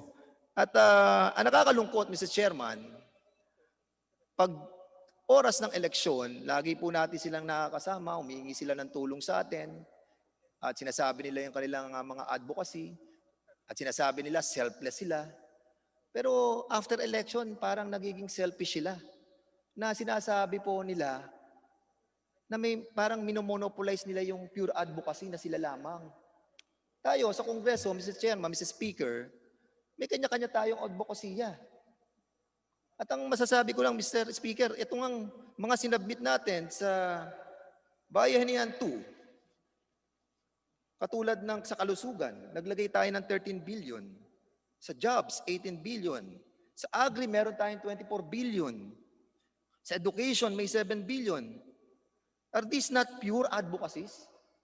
Lahat po advokasya ng bawat isa na miyembro ng mababang kapulungan. And I hope na sana po ay pakiusap sa ating mga kasamahan sa Senado to stop to inciting to a malicious interpretation kasi nagkakaroon ng masamang interpretasyon yung ginagawa nila. At ako ay nagpapasalamat kay Senador Pia Cayetano for standing on behalf of the lower house. At halinawa, Mr. Chairman, dahil ito na nga po, aprubahan na po natin itong Bayanihan 2, ay maiwasan yung mga ganitong klaseng sitwasyon. Yun lamang, Mr. Speaker, at maraming salamat sa iyong mga katugunan, DSL Ray. Thank you, Your Honor. Mr. Speaker, records will show that this House has advocacies that we passed already pending in the Senate. Ano po yan? Stimulus package ng Arise, Cures Act, yung new normal, yan ang mga advokasya ng House. Marami pa na pending in the Senate. So siguro may we request our counterparts na siguro move on na tayo at kung pwedeng ma-discuss na po yan mga pending sa kanila na makakatulong sa ating mga kababayan. Salamat po, Mr. Speaker. Thank you, Deputy Speaker Dan Fernandez. Majority Leader. Mr. Speaker, I move to recognize the Honorable Jonathan C. Alvarado of Bulacan for his interpellation. The Honorable Jonathan C. Alvarado is recognized. Maraming salamat, Mr. Speaker. Mr. Speaker, maaari po ba ako magbigay ng ilang katanungan at tinatanggap po ba ito ng ating iniidolo na kapartner mula po sa Kamsur? Your Honor, Mr. Speaker, it will be an honor to answer questions from the distinguished gentleman from Bulacan and the chairman of the Good Government Committee. Maraming salamat, Mr. Speaker. Maraming salamat, Deputy Speaker Villapuerte. Kanina pa po kami nakikinig dito at siguro 3 beses ko na narinig yung pinag-uusapang video. Ano po? Siguro po yung video na yan, Mr. Speaker, ay yung video po na nangyari noong August 20 sa session ng Senate Session number 3 na pwede pong mapanood ng taong bayan sa YouTube. Deputy Speaker El Rey, Mr. Speaker, napanood nyo na po ba yung video na ito? Hindi ko po napanood. Nakita ko lang sa news, saka may nag-mention sa akin. Pero yung a part of that video, nakita ko po, Your Honor, Mr. Speaker. Mr. Speaker, kung po papahintulutan po ninyo at ng ating distinguished gentleman from Kamsur, ay kung maaari po maipalabas po natin yung video para maintindihan po ng ating mga kasama na hindi pa nakakapanood ng video, pati po ng ating mga kababayan kung ano po ba yung video na pinag-uusapan natin ngayong araw na ito. Roll BTR. To say when the majority leader says the Sound. were selfless in their proposals and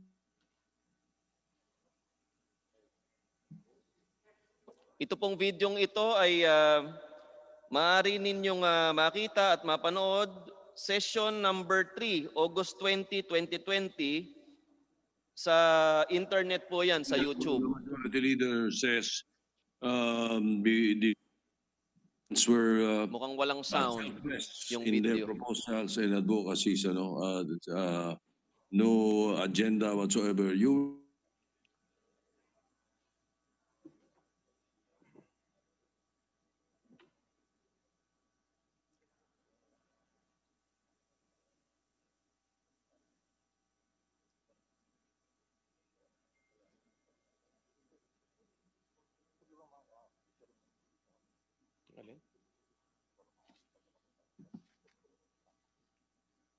Mr. Speaker, mukhang pipi yung video na download natin.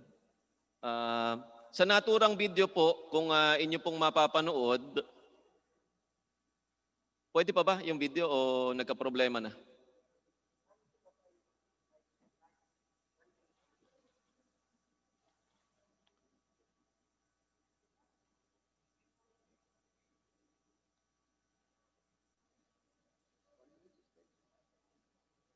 Okay po. when the majority leader says the were selfless in their proposals and advocacies, no agenda whatsoever. You were merely talking about the Senate panel, No comment, Mr. President. Basta kami sa Senado, Mr. President, it was pure advocacy, and it will be shown in the records, and we fought it out well. And I think, as I said, no, the Senate amendments prevailed here as well, and I think it's a balanced Bayanihan Act, Mr. President, both for the House and the Senate. We have to give them credit also, Mr. President, where credit is due. Thank you very much, Mr. President. Like all of you, I'd like to congratulate our chair and commend him for his hard work in shepherding the passage of this measure. Mr. Chair, I will not take this opportunity to mention the interventions I made because the chair has already detailed every single intervention. And we all know that we take care of the sectors that are close to their heart. And we all do our best to also support the sectors that are close to our other colleagues' heart. And it is for that reason that I would like to point out that the insinuation that no one in the Senate pushed for anything for personal gain makes it appear that our counterparts in the House did. And you all know that the Speaker is my brother. And so I want to put on record that I was a member of the House of Representatives. I have met very honorable people from the House of Representatives who also fight, just like you and me, for their constituents. So whether you want to take care of your constituents as I do because they're athletes, so sinuportahan ko, it was not my provision, but I supported the provision of the House on support for the athletes who are, as you all know, they are the very people who unite our country at times where we are so disunited because of politics, basically. Hindi ko intervention yun, but I supported it. This is a great intervention, and we all do that. So I'd like to, on behalf of my former colleagues in the House, to put on record that I do take offense that ang dami natin parinig na parang yung sa kanila, may personal gain. I leave it up to you what your intention is, whoever makes those insinuations. Pero sa akin lang po, I've worked with them. And kung if you feel that there's one agency that is not competent to be lodged with big funds, that is our prerogative to fight for that. In the same way now we had days of hearings on PhilHealth. That is our individual and collective prerogative. But I'd also like to put on record, because I said it in the BICAM, that I also support infrastructure for tourism. Infrastructure investments are known to be economic for growth. And all over the world, that is an acceptable vehicle. We don't like it, okay lang yun. Pero let's not naman insinuate na may masamang intention yung counterparts natin. And I even called the Senate President to say that as early as the time of Pinoy, some 10 years ago, I talked to the Secretary of Tourism, then Secretary Jimenez, and told him that where is our long-term plan for infrastructure and tourism? How come our beaches do not have public bathrooms that anyone can walk into? How come our public beaches do not have boardwalks that interconnect a big resort and a small-time resort? And I told Sunny, our chairperson, that like the investments that his late father made in Baler, hindi lang tapat nung kanilang resort ang nilagyan ng boardwalk. Hindi, tinuloy-tuloy yun, kaliwat kanan. In fact, bahala kung bumalik dun kung 10 kilometers long na yun. But there are other people, because I also was a member of that house that time. And I will stand up and speak for them because they cannot speak in this house. Yun lang naman, Mr. Chair. And I'm not pinpointing anyone because it becomes a joke. But I don't think it's a funny joke because these people mean well. They want to also take care of our constituents the way we also want to. Yun lang po, Mr. Chair. And again, thank you very much, Mr. President. Thank you very much to our chairperson. Kung inyo pong mapapansin, Mr. Speaker, yung unang parte ng video ay medyo parang comedy show. Kaya lang, dito po sa ating kapulungan ng House of the People, tila ba nung pinapanood natin kanina ay walang natawa. Ganun pa man, pagkatapos po o bago po magsalita si Senator Pia Cayetano sa kanyang pagtatanggol sa Kongreso ay nagpasalamat po si Senator Bongo sa mga counterparts sa House of the People at inisa-isa po niyang pinangalanan lahat ng members ng BICAM, ng Senate at ng House at isa-isang pinasalamatan. Kaya pinaparating rin po namin kay Senator Bongo ang aming pasasalamat sa kanyang napakagandang pagturing sa ating lahat. Gayon na rin po kay Senator Joel ay nagpasalamat rin sa atin Senator Sani, Senator Migs, ay narinig ko rin pong magpasalamat pagkatapos. Ganun pa man mga kasama, sana po ay hindi maapektuhan ng videong ito na kumakalat ngayon yung napakagandang samahan ng Senado at ng Kongreso. At Mr. Speaker, maitanong ko lamang po sa distinguished gentleman from Kamsur kung ano po ba ang atmosphere doon sa BICAM? Nag-aaway-away ba sa BICAM o magkakasundo naman at nagkakaroon ng meeting between the minds pagdating sa BICAM? In general, maganda po, conducive for debate, maganda ang samahan. May mga times na rin na medyo hindi nirerespeto ang mga kasama natin sa Congress, but pinapabayaan po natin sila, but it doesn't mean that pinapabayaan that they can do it, di ba? We are statesmen, we should exercise diplomacy. We are a co-equal branch. Pag may provision po na gusto itulak ang Kongreso, the panel, we have to justify and reason out.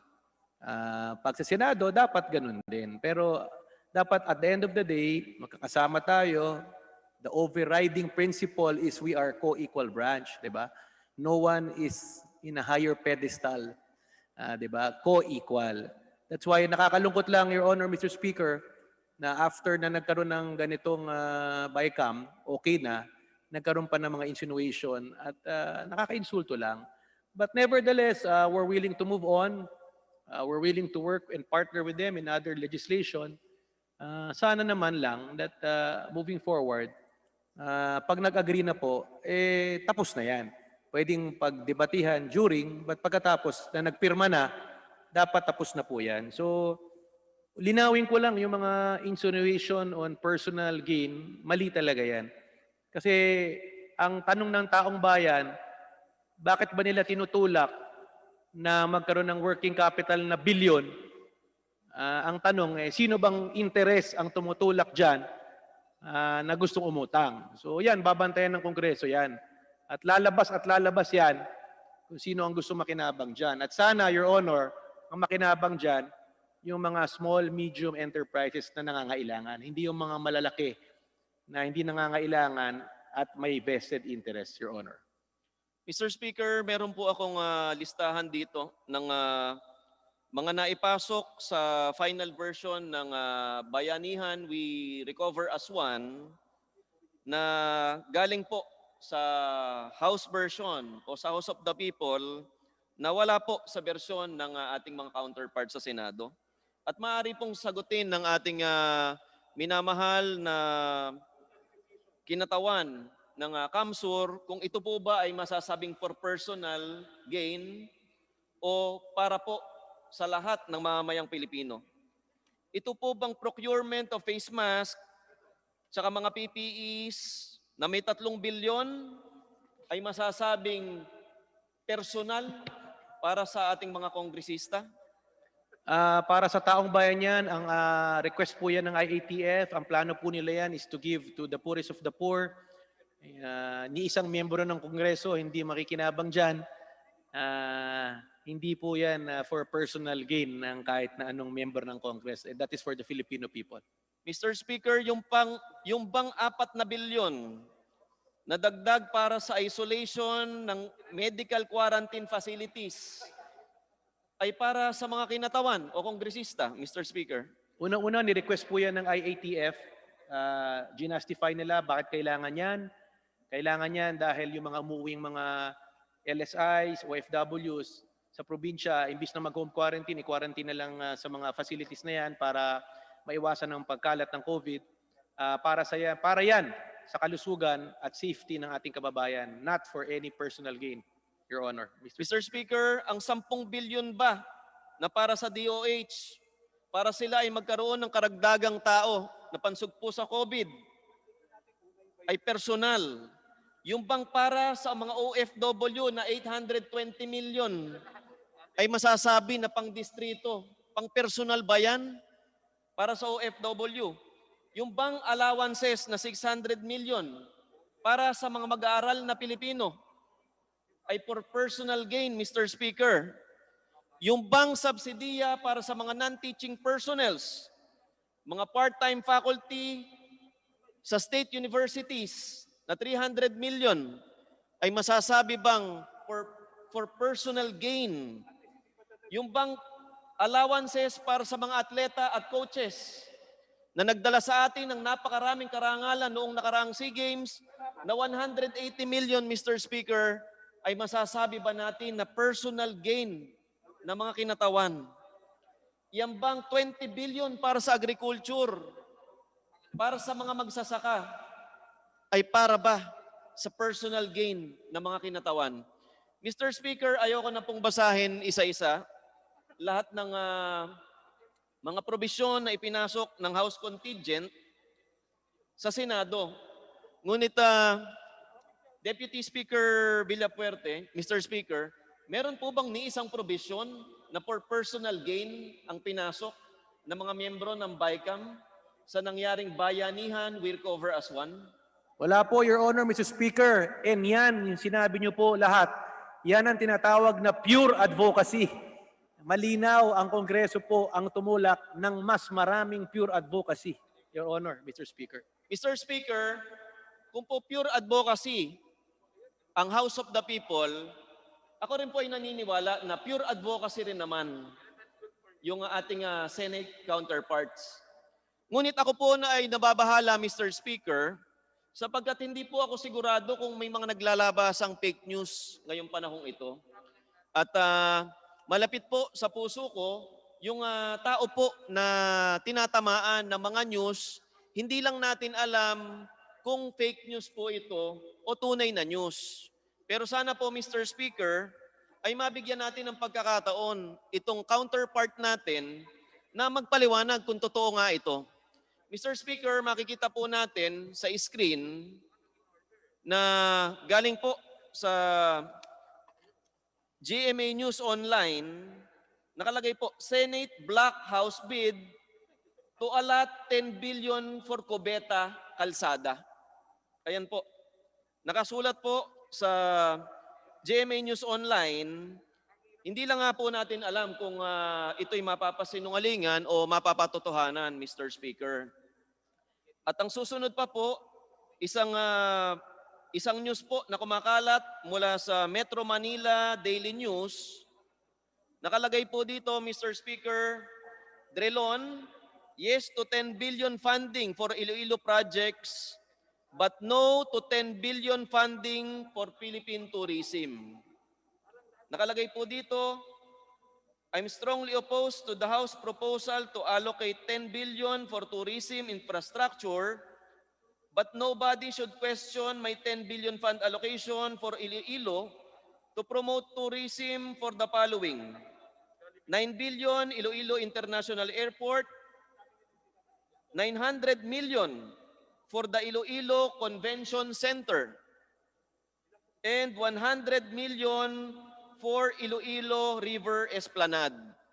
Alam niyo po, Mr. Speaker, hindi ko po masyadong alam yung ibig sabihin ng Esplanade. Pero 100 million po ang halaga, siguro po ay napakaganda po ng Esplanade. At Deputy Speaker Villapuerte, the representative from Camsur, sa mga tourism site po ba na naunang isinulong ng House Contingent ay meron po bang mga nakasamang mga kubeta dyan sa naunang isinulong ng Congress Contingent? Mr. Speaker. Linawin ko lang po kasi pag tinawag infrastructure po, hindi naman po ibig sabihin kalsada, kubeta. In fact, gusto ko lang i-correct. Ang mga millennial ngo po ngayon tinanong sa akin, ano ba yung kubeta? Banyo na po ang tamang term. So, pag nagsabi ng infrastructure po, hindi ibig sabihin kalsada, banyo. Pwedeng airport, seaport, facilities. Ang definition ng infrastructure kasi, Your Honor, with all due respect, is the basic physical and organizational structure and facilities needed for the operation of an enterprise or society. Meaning, pagandahin mo isang pasilidad, infra yun, di ba? Hindi naman, saka gusto ko lang basahin kasi yung comment sa Facebook, Your Honor, Mr. Speaker.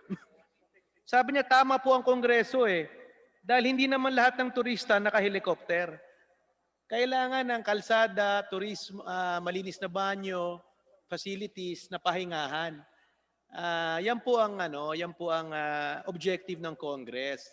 Infrastructure, facilities na makakapaganda po ng ating bansa at tourist destination. So yan po ang paglilinaw dyan. Nakakalungkot lang na, Your Honor, Mr. Speaker, nilalagyan ng masamang intensyon ang ating advokasya, Your Honor, Mr. Speaker. Mr. Speaker, alam niyo po, napakarami na po naming ni-request sa national government. Ang katotohanan po ay sa amin pong distrito sa lalawigan ng Bulacan, matagal na kaming nangangarap na magkaroon kami ng agro-farming, tourism, tsaka ng river tourism. Ngunit sa kasamaan palad, wala pa po kaming sapat na infrastructure para dito, pero hindi pa rin po kami titigil. Gayunpaman po, kung may kubeta man po ay hindi ko po maalala yung proposal namin. Pero sana may kubeta. Pero sana po kung magkakaroon ng kubeta ay hindi po katulad ng kubetang ipinakikita natin ngayon sa screen. Noong 2012 po kasi, Mr. Speaker, baka po nasanay ang ilan sa ating mga kasama, na ang isang kubeta ay nagkakahalaga pa ng 295 million. Isang toilet po, isang kubeta. Sana po sa panahong ito, dapat mga 500,000 na lang ang isang kubetang kagaya po niyan. At Mr. Speaker, kung pong inyong papansinin, yung 295 million po na toilet na yan, ay walang partisyon. Sa madaling salita, kung dudumi ka, kung nagdadrive ka, dumindumi ka na, at natapatan mo na napakaraming tao sa loob, magtatakip ka na lang ng mukha mo o kaya pipikit ka na lang para sa pakiramdam mo ay walang makakilala sa'yo. Pero Mr. Speaker, hindi naman lahat ay masama sapagkat kung constipated ka naman, kung hindi ka makapaglabas ng dumi, ay pwede ka magpahawak sa kamay at matutulungan ka ng mga kasama mo habang ikaw ay umiiri. Ngayon po, Mr. Speaker, alam niyo po dito sa House of the People, napakarami na nating binantayan na issue. Issue ng mataas na sigil ng kuryente, issue ng mataas na sigil ng tubig, korupsyon sa loob ng PhilHealth o aligasyon sa korupsyon sa loob ng PhilHealth, mabagal na distribution ng SAP, lahat po ay hindi pinalalampas ng House of the People. Lahat po ay hindi nakakalusot sa bagong bahay ng mamayan na talaga naman tunay na binabantayan ni Speaker Alan Cayetano sa patnubay ng ating Pangulo, Mayor Rodrigo Roa Duterte. At Mr. Speaker, kung yung maliliit na bagay ay hindi natin mababantayan, siguro naman maipapangako natin o mababantayan na natin na ni isang kubeta sa panahon natin ay hindi tayo magpapagawa ng ganoong kaganda na 295 million ni walang partisyon na kubeta. At ako na po ang nagsasabi sa bawat isa, Mr. Speaker, bilang chairman po ng Blue Ribbon Committee, kasama rin po si Chairman Mike Defensor ng Public Accounts.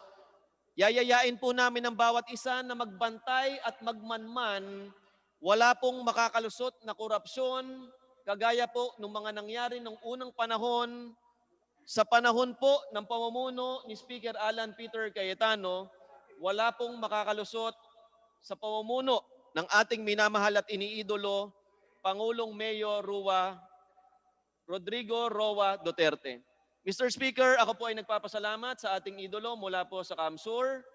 Maraming salamat po sa oras na ibinigay niyo sa amin, Mr. Speaker. Thank you, Your Honor. Thank you for pointing that out.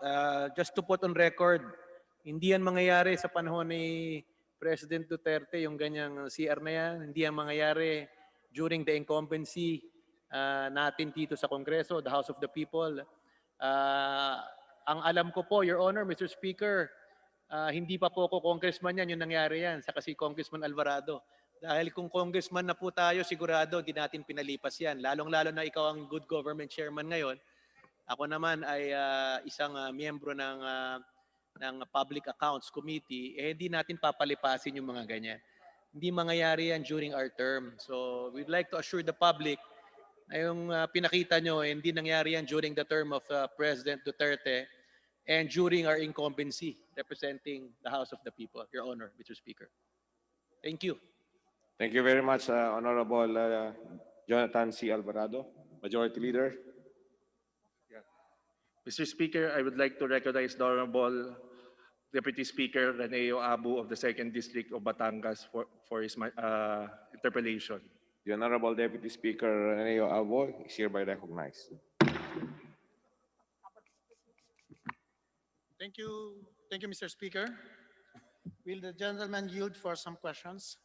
It would be an honor to answer questions from the distinguished gentleman from Batangas, Your Honor. Thank Mr. you very Speaker. much to the chairman of the BICAM conference, BICAM conference from the House of Representatives. I would like to make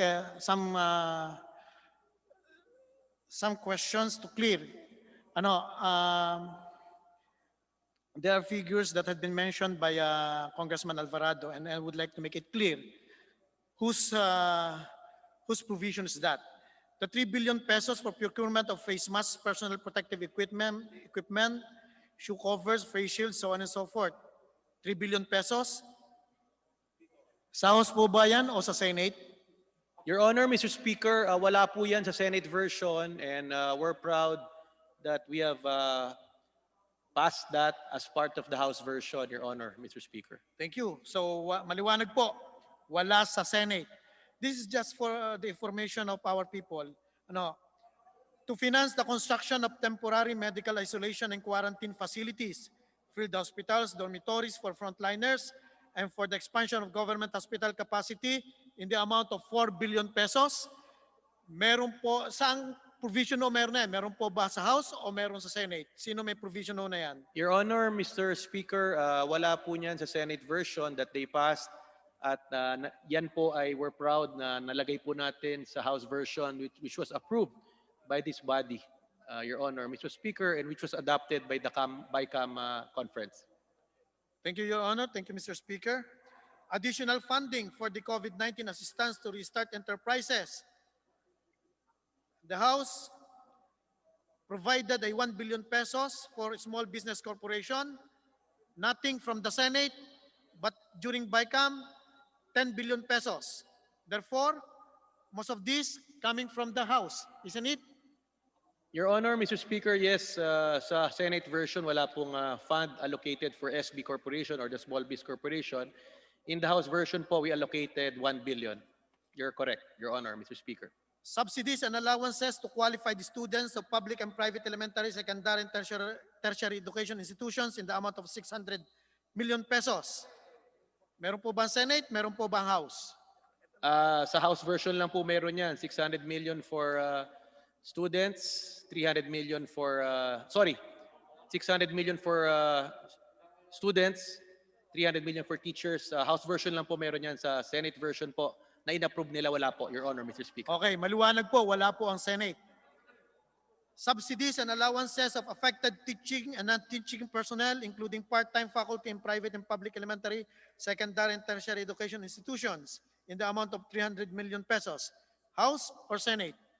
House version lang po, confirm. Wala po yan sa Senate version. Maliwanag, wala ang Senate. To assist the DepEd in the implementation of digital education information technology and digital infrastructures and alternative learning modalities na kailangan natin ngayon. Ngayon pong pasukang ito, nagsimula na ngayong araw na ito, in the amount of 4 billion pesos. Senate or House version? 3 billion po ang pinasa natin sa... No, 4 billion. Yeah, 4 billion po yung sa BICAM and I think 3 billion po yung pinasa natin sa House na wala po sa Senate, Your Honor, Mr. Speaker. I'm holding here the matrix from the matrix of our BICAM proceedings from the Senate, from the House, and from the BICAM. 4 billion din po sa atin. Tama po kayo, Your Honor, Mr. Speaker. Assistance to local government units na talaga ang kawawa ng mga local government units. Daing na yung mga mayors. Lahat na sa kanila nakatuon ng pangangalaga dito sa mga tao, lalo na sa mga LSIs. Naglagay po ng 1 billion 500 million Senate po ba yan o House version? 1.5 billion assistance to local government units, nasa House version yan, wala sa Senate. At marami pa po tayong provision na nakatulong sa local government na wala po sa Senate version, Your Honor, Mr. Speaker. Tama po yan. Ang isa na po, yung non-monetary provision natin na meron po tayong tinatawag na 45-55% limitation sa personal services. Meron po tayong, nag-advocate po tayo na titaasan para lamang po mabigyan ng karampatang pang-aalaga yung mga may pasyente natin na COVID mula sa local government units na hindi makapag-hire ng mga health workers dahil ng limitation. Tama po yon. Tama po yan dahil naalala ko po in the crafting of the bill, isa kayo sa nagtulak po niyan, Your Honor. Deputy Speaker Rani po, isa sa nagtulong dyan para ma-lift po yung personal salary cap ng LGUs, Your Honor, Mr. Speaker. Salamat po, Your Honor, Mr. Speaker. So, 180 million for the coaches and athletes. Senate and or House version. House version lang po yan, meron po na yan. Including 820 million para po sa mga atin ng mga OFWs, Assistance to Nationals Fund, para dun sa repatriation related expenses, shipment of remains and cremains of overseas Filipinos who pass away due to COVID-19, medical assistance of overseas Filipinos and other assistance that may be provided for overseas Filipinos. Meron po tayong ilagay na 820 million. Senate version po ba yan o House version? Napakaganda po ng pagtukoy nyo dyan, Deputy Speaker Rani. Dahil sa House version lang talaga na lagay po yung 820 million for the repatriation ng ating mga kabayan na OFW na wala po sa Senate version po yan. Thank you very much, Your Honor, Mr. Speaker.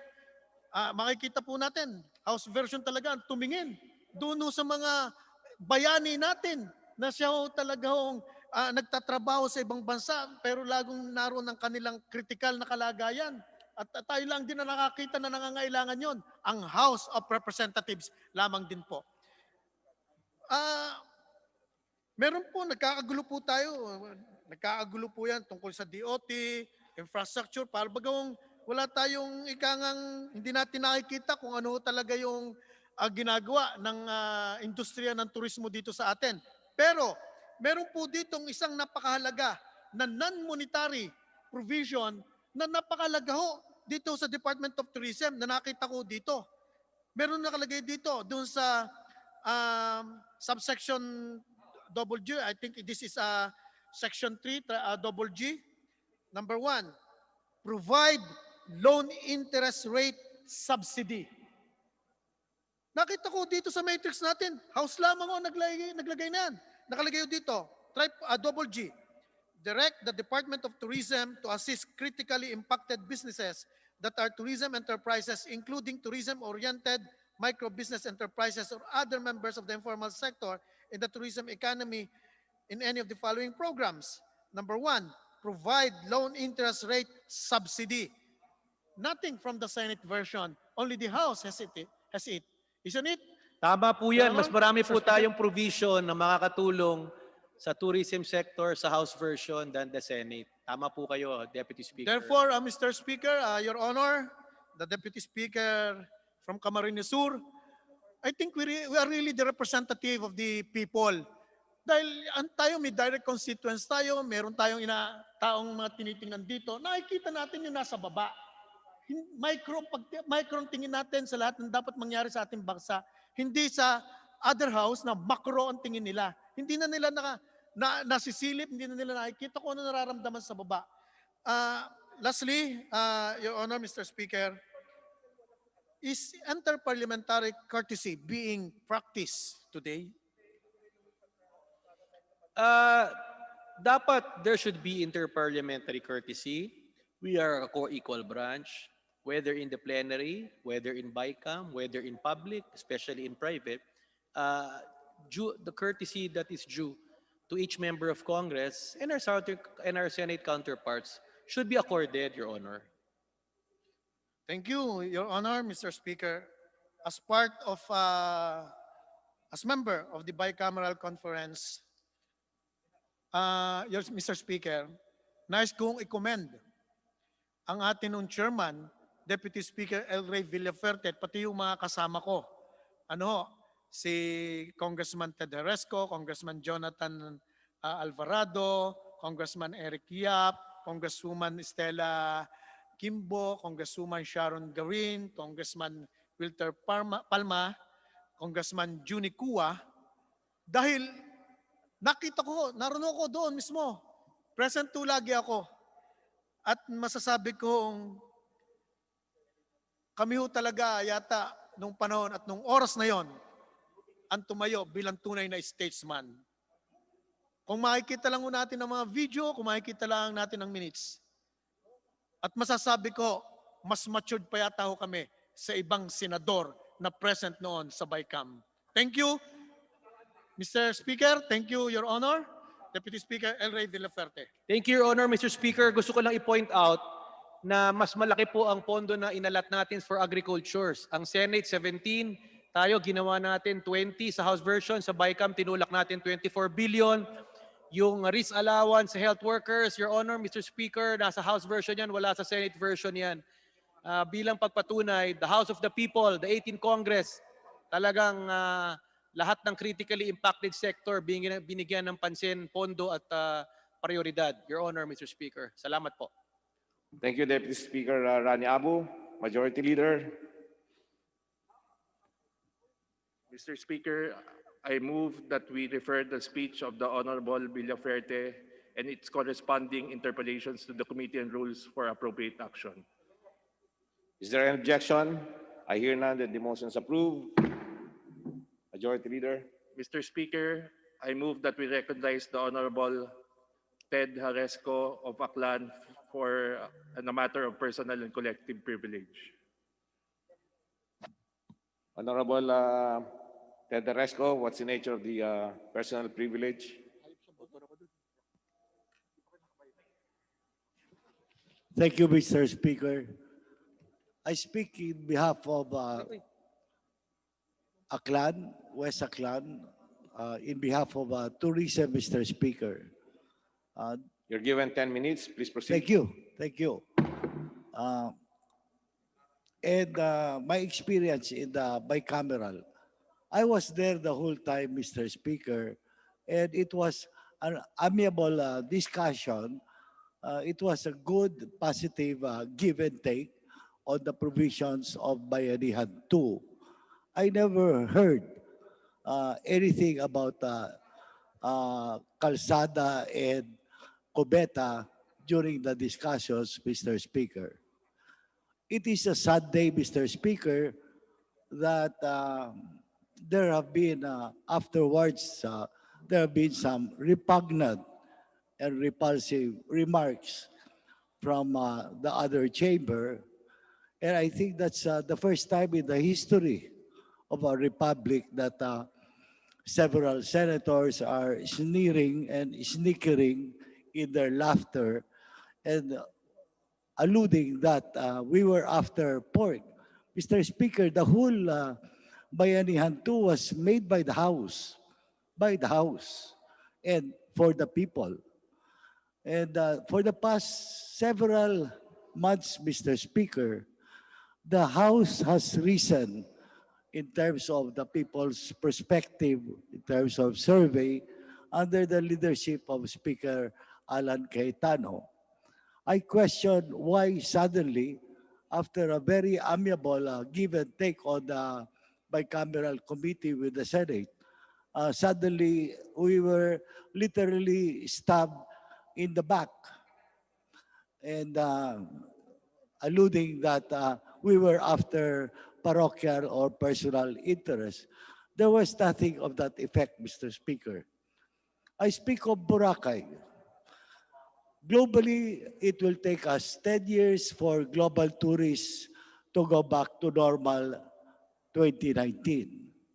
And with that, we have 42,000 displaced workers, 15,000 of which have returned to their provinces.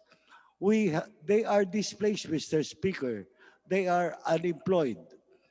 And 30 minutes away from Boracay, Mr. Speaker, we have 7 undeveloped and pristine areas, one of which is what we call Hinugtan, a little Boracay that's almost as white and pristine as Boracay. We have a rapids that's bigger and more uh, rapids than Pagsanghan. It's a roaring river from the town of Madalag. And we have another 7 waterfalls area that's pristine and undeveloped. And it's really beautiful, Mr. Speaker. We have mountains that were planted with pine trees by the Americans during the Commonwealth times, which we call our Little Baguio. Can you imagine, Mr. Speaker, if some 2.3 million tourists who annually went to Boracay on the average spend another 1 day in that area or 1 day in Aklan? That would give us another 10 billion contribution to GDP. If they stayed 2 more days, that would give us 1/3 of the 60 billion that we annually contribute to gross domestic product. So I do not understand, Mr. Speaker, why tourism should be exclusive. For instance, in Boracay, Mr. Speaker, I talked to the hotel owners, I talked to the hoteliers. They do not need any assistance. According to them, just open Boracay for tourism. But they are worried about their own workers, Mr. Speaker, because they have now displaced their workers. They have no jobs at all. That's about 25,000 out of 42,000, Mr. Speaker. Right now, Right now, these people have no jobs. And the House panel on the first option said, pwede ba local infrastructure? That would have a multiplier effect of some 4 to 6 times, Mr. Speaker. At least these workers would have some temporary jobs that would create some churn in our local economy. The traders would have places to sell their cement, their steel, the sand and gravel people will be able to have some business. At least, Mr. Speaker, there would be consumption in our local economy. There would be some money going around the local economy. But then, Mr. Speaker, the Senate said this 10 billion should go to tourism. To whom, Mr. Speaker? To what? To where? To why? For example, there are 482 hotels, but none of the hotels in Boracay need some loans or need cash assistance. As we saw, Mr. Speaker, in the US, the fiscal stimulus or the monetary stimulus that they give big business just went to the pockets of big business, Mr. Speaker. They just declared cash dividends or they just bought back their shares. So, Mr. Speaker, I don't know what part of tourism that this 10 billion will really go to. Will it go to travel? Will it go to the hotels? Will it go to the restaurants and other service sector? That's so little, Mr. Speaker, because in Boracay alone, there are hundreds of billions of pesos of investments. So, Mr. Speaker, I manifest, Mr. Speaker, that the Bayanihan 2 there was no request for any pork barrel. There was never any request for any kubeta, Mr. Speaker. Thank you, Mr. Speaker. Thank you, Honorable Ted Daresco, Majority Leader. Mr. Speaker, I move that we refer the speech of the Honorable Haresco to the Committee on Rules. So move, Mr. Speaker. Is there any objection? I hear none, then the motion is approved. Majority Leader. Mr. Speaker, we are in receipt of the Bicameral Conference Committee report on the differing provisions of House Bill 6953 and Senate Bill 1564, our Bayanihan to Recover as One Act. As copies of the Bicameral Conference Committee report have been distributed, I move that we approve the Bicameral Conference Committee report on the disagreeing provisions on House Bill 6953 and Senate Bill 1564, I move for the ratification of this Bicameral Conference Committee report. So move, Mr. Speaker. Is there any objection? I hear none, then the motion is approved. For those who are in favor, say aye. Aye. For those who are in favor, say nay. Nay. So the ayes have it. The Bicameral Conference Committee is hereby ratified. Mr. Speaker, I would just like to manifest at the request of the Honorable Edsel Lagman that his vote for the ratification of the Bicameral Conference Committee report is that he votes yes to this ratification with grave reservations. Noted.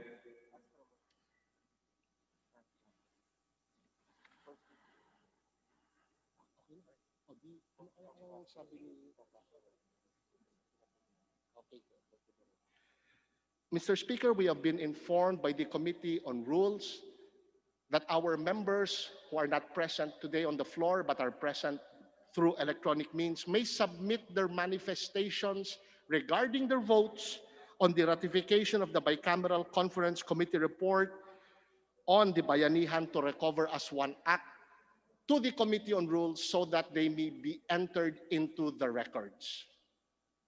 Noted. The manifestation of the majority leader is hereby noted. Mr. Speaker, I move for a few minutes suspension. So move, Mr. Speaker. Session is suspended.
Majority leader. Mr. Speaker, with leave of the House, I move to begin consideration the business for the day. Is there an objection? I hear none, then the motion is approved.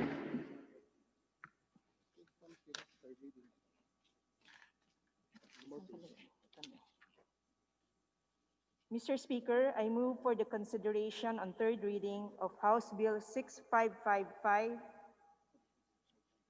And for this purpose, may I request that the Secretary General be directed to read the title of the bill and thereafter to call the roll for nominal vote. The Secretary General is hereby directed to read the title of the bill and call the roll for nominal voting. House Bill 6555, an act institutionalizing volunteerism as a strategy for national development and declaring December as National Volunteer Month, amending for the purpose sections 12 and 13 of Republic Act 9418, otherwise known as Volunteer Act of 2007. Roll call of members. In consideration of House Bill 6555, Abante, Abaya, Abellanosa, Abu, Abueg Zaldivar, Abunda, Acop, Acosta, Acosta Alba, Jong, Advincula, Agabas, Agaraw, Aglipay, Aguinaldo, Albano, Almario, Alonte, Alvarez Franz, Alvarez Genaro, Alvarez Pantaleon, Amante Matba, Amatong, Angara, Aragones, Arbison, Arenas, Arroyo, Atienza, Aumentado, Babasa, Bagatsing, Balindong, Banyas, Nograles, Barba, Barbers, Baronda, Berzaga, Baskug, Bautista, Bautista Bandigan, Belmonte, Benitez, Bernos, Biason, Billones, Biron, Bolilla, Bondok, Bordado, Bravo, Brosas, Bulot, Bustos, Kabatbat, Kabuchan, Cabredo, Cagas, Calderon, Calixto, Caminero, Campos, Canama, Kawagdan, Cari, Castelo, Castro Franz, Castro Fredinil, Cayetano Alan Peter Compañero, Cayetano Mariela Arni, Celeste, Chato, Chipeco, Chungalao, Co Angelica, Co Elizaldi, Cuanco, Collantes, Crisólogo, Cua, Cuaresma, Cueva, Culyamat, Dagook, Dalipe, Dalog, Daza, De Jesus, De Venecia, Defensor Lawrence, Defensor Michael, Del Mar, De Los Santos, Del Oso Montalya, Demaporo Abdullah, Demaporo Muhammad Khalid, Duavit, Duhali, Duterte, Di Faustino Ino, Di Faustino Michael, Di Faustino Ian, Ebcas, Ecleo, Elago, Enverga, Erice, Ergel, Ermita Buhain, Escudero, Espina, Espino, Estrella, Fariñas Ria, Fariñas, Rudy Caesar, Fernandez, Fernando, Per Juliet, Per Luis, Flores, Fortun, Fortuno, Frasco, Fuentebella, Gaite, Garbin, Garcia, Jose Enrique, Garcia, Pablo John, Garcia Vincent, Garin Janet, Garin Sharon, Gasataya, Gatchalian, Gato, Heron, Go Ed, Go Mark, Gonzaga, Gonzales Aurelio Dong, Gonzales Neptali, Gonzales Sandro, Goroseta, Gico, Gullas, Guya, Jaresco, Hataman, Hernandez, Herrera D, Hofer, Halusos, Javier Jimenez, Ko Elisa, Ko Wilton, Kong Hun, Labad-Labad, Lacson, Lacson Noel, Lagman,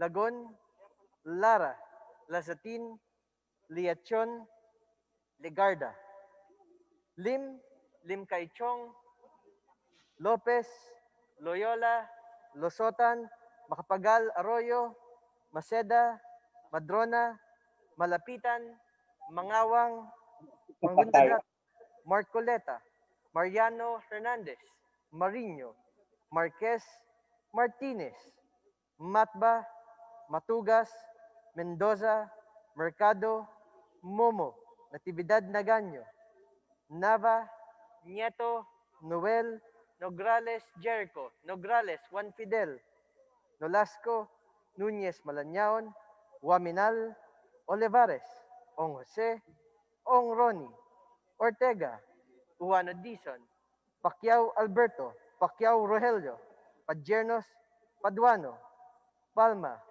Pancho, Panotes, Peña, Pichay, Pimentel, Pineda, Plaza, Puno, Kimbo, Radaza, Ramirez Sato, Ramos, Rimulya, Revilla, Reyes, Rivera, Robes, Rodriguez, Roman, Romero, Romualdez Ferdinand, Romualdez Yeda Marie, Romualdo, Romulo, Roque, Sakdalan, Sagarbaria, Sakaluran, Salceda, Salimbangon, Salo, Sanchez, Sancopan, Santos Recto, Sarmento, Saulug, Savellano, Xiao Silverio, Singson, Singson Mihan, Sinsuat, Swansing Estrelita, Swansing Horacio, Suarez Aleta, Suarez David, Suntay, Si Alvarado, Taduran, Talyado, Tambunting, Tan Alisa, Tan Angelina, Tan Shamir, Tan Shari, Tan Sherny, Tejada, Teves Arnulfo, Teves Jose, Tianco, Tolentino, Torres Gomez, Tulfo, Tupas, Chutor, T. Alan, T. Diego, Umali Alfonso, Umali Maria Victoria, Unabia, Ungab, Uy Juliet, Uy Rolando, Valeriano, Valmayor, Vargas, Vargas Alfonso, Velasco, Veloso, Vergara, Villa, Villafuerte, Villanueva Brother Eddie, Villanueva Noel, Villar, Villarasa Suarez, Villarica, Violago, Yap Eric, Yap Victor, Yu, Zamora Ronaldo, Zamora Waikorat, Zarate Zubiri. The vote is yes.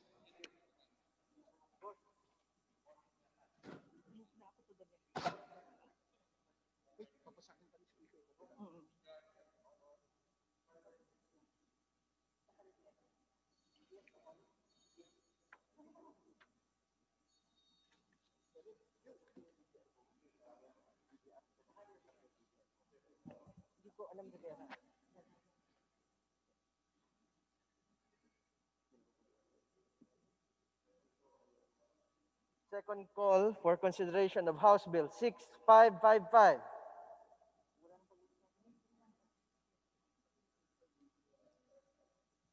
Abante,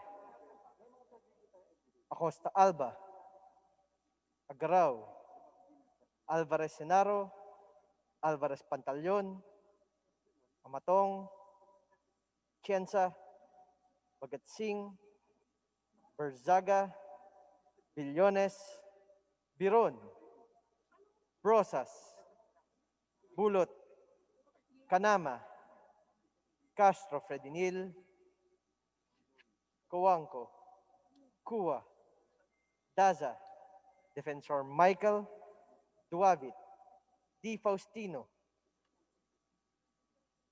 Fariñas Ria, Fernando, Fortun, Garin Janet, Garin Sharon, Gatchalian, Gonzaga, Guya, Hataman,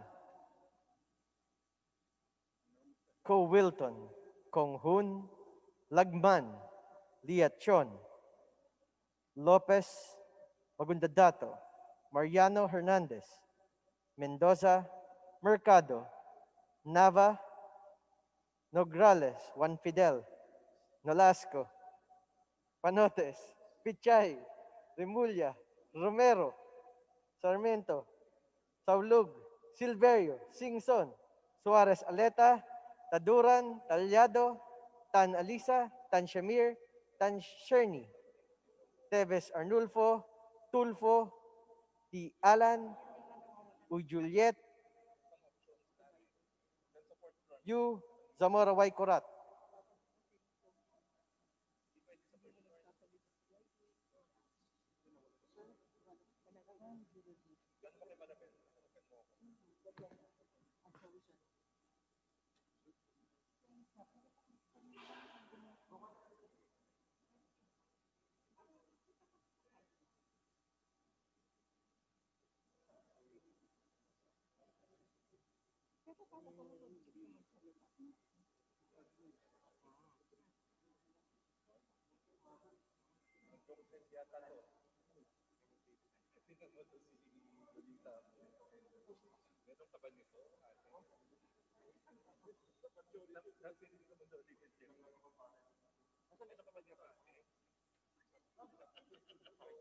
The result of the nominal voting,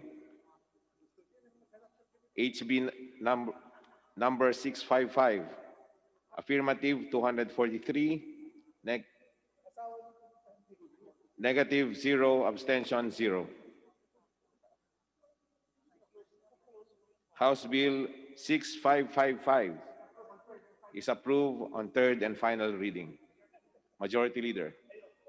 Mr. Speaker, I move for the consideration on third reading of House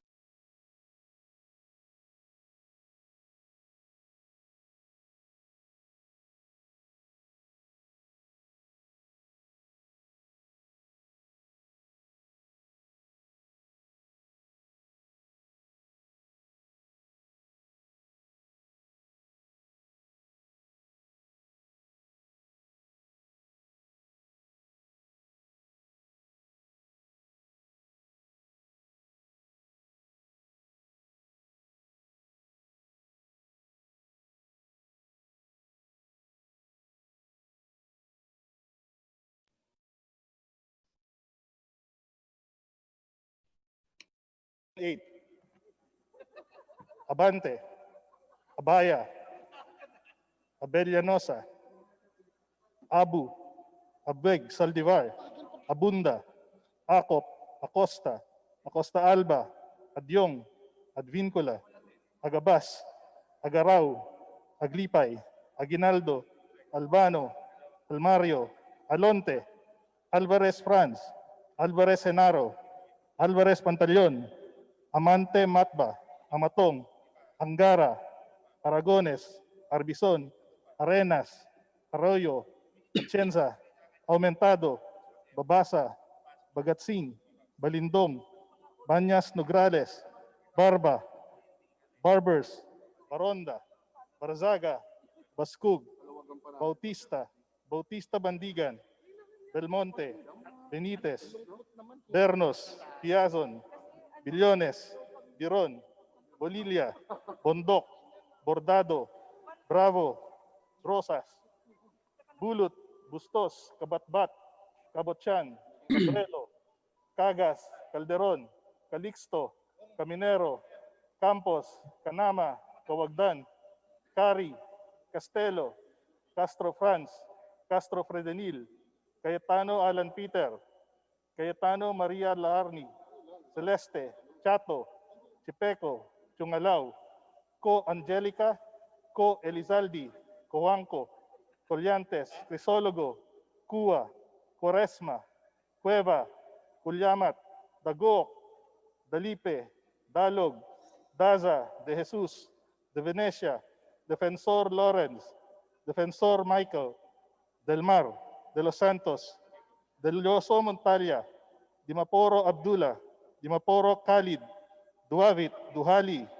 Duterte, D. Faustino Ino, D. Faustino Michael, D. Ian, Ebcas, Ecleo, Elago, Enverga, Erice, Erigel, Ermite Buhain, Escudero, Espina, Espino, Estrella, Pariñas Ria, Pariñas Rudy Cesar, Fernandez, Fernando, Ferrer Juliet, Ferrer Luis, Flores, Fortun, Fortuno, Frasco, Fuentebella, Gaite, Garbin, Garcia Jose Enrique, Garcia Pablo Jan, Garcia Vincent, Garin Janet, Garin Sharon, Gasataya, Gatchalian, Gato, Heron, Go Ed, Go Mark, Gonzaga, Gonzales Aurelio, Gonzales Neptali, Gonzales Sandro, Goriseta, Guico, Gulyas,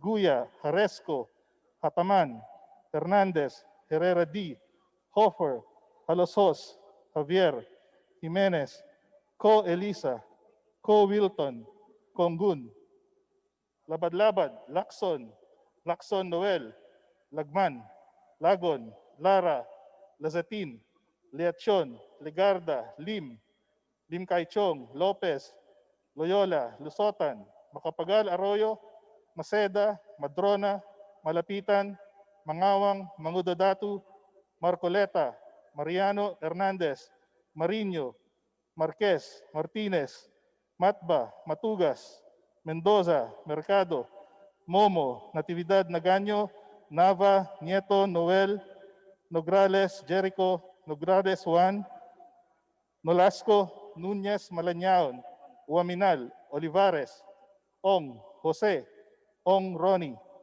Ortega, Oano Dizon, Pacquiao Alberto, Pacquiao Rogelio, Padiernos, Paduano, Palma, Pancho, Panotes, Peña, Pichay, Pimentel, Pineda, Plaza, Puno, Kimbo, Radaza, Ramirez Sato, Ramos, Remulla, Revilla, Reyes, Rivera, Robes, Rodriguez, Roman Romero, Romualdez Ferdinand, Romualdez Yeda, Romualdo, Romulo, Roque, Sakdalan, Sagar Barria, Sakaluran, Salceda, Salimbangan, Salo, Sanchez, Sangkopan, Santos Recto, Sarmiento, Saulog, Saveriano, Siao, Silverio, Singson, Singson Mihan, Sinsuat, Suansing Estrellita, Suansing Horacio,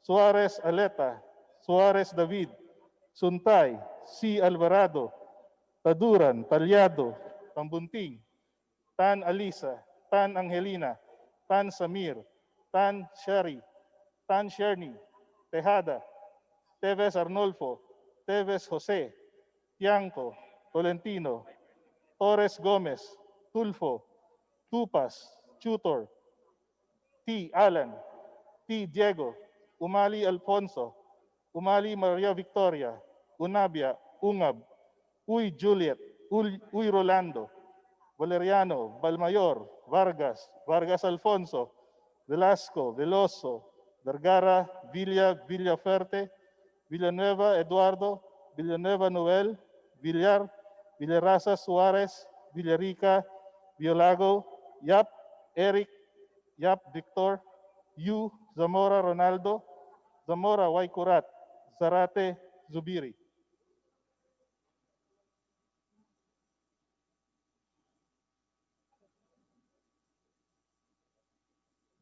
Second call, Acosta Alba, Agaraw, Alvarez G, Alvarez P, Amatong, Bagatsing, Billones, Giron, Bravo, Bulut, Rosas, Kanama, Castro, FH, Kuwangko, Kua, Daza, Defensor M, Duavit, D, DF, D, FMC, D,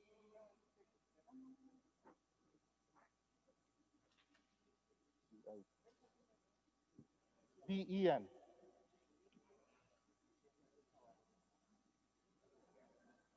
Fariñas, Fernando, Fortun, Garin, Janet, Garin Sharon, Gonzaga, Guya, Hataman, Ko, Kongun, Lagman, Leachon, Lopez, Taduran, Tan Alisa, Tan Samir, Tan Sherni, Teves A, Tulfo P A, Uy J U,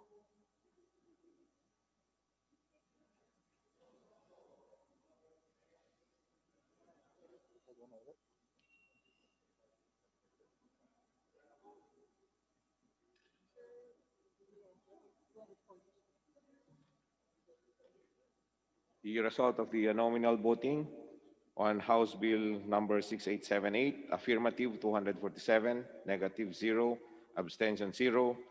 House Bill 6878 is approved on third and final reading. Majority Leader. Mr. Speaker, I move for the consideration and third reading of House Bill 7332. And for this purpose, may I request that the Secretary General be directed to read the title of the bill and thereafter to call the roll of nominal voting. The Secretary General is hereby directed to read the title of the measure and call the roll for nominal voting. House Bill 332, an act renewing for another 25 years the franchise granted to Mindanao Islamic Telephone Company, Incorporated, presently known as Dito Telecommunity Corporation, under Republic Act Number 8627, entitled An Act Granting to Mindanao Islamic Telephone Company, Incorporated, a franchise to construct, establish, install, maintain, and operate wired and wireless telecommunication system in the Philippines. Roll call of members in consideration of House Bill 7332.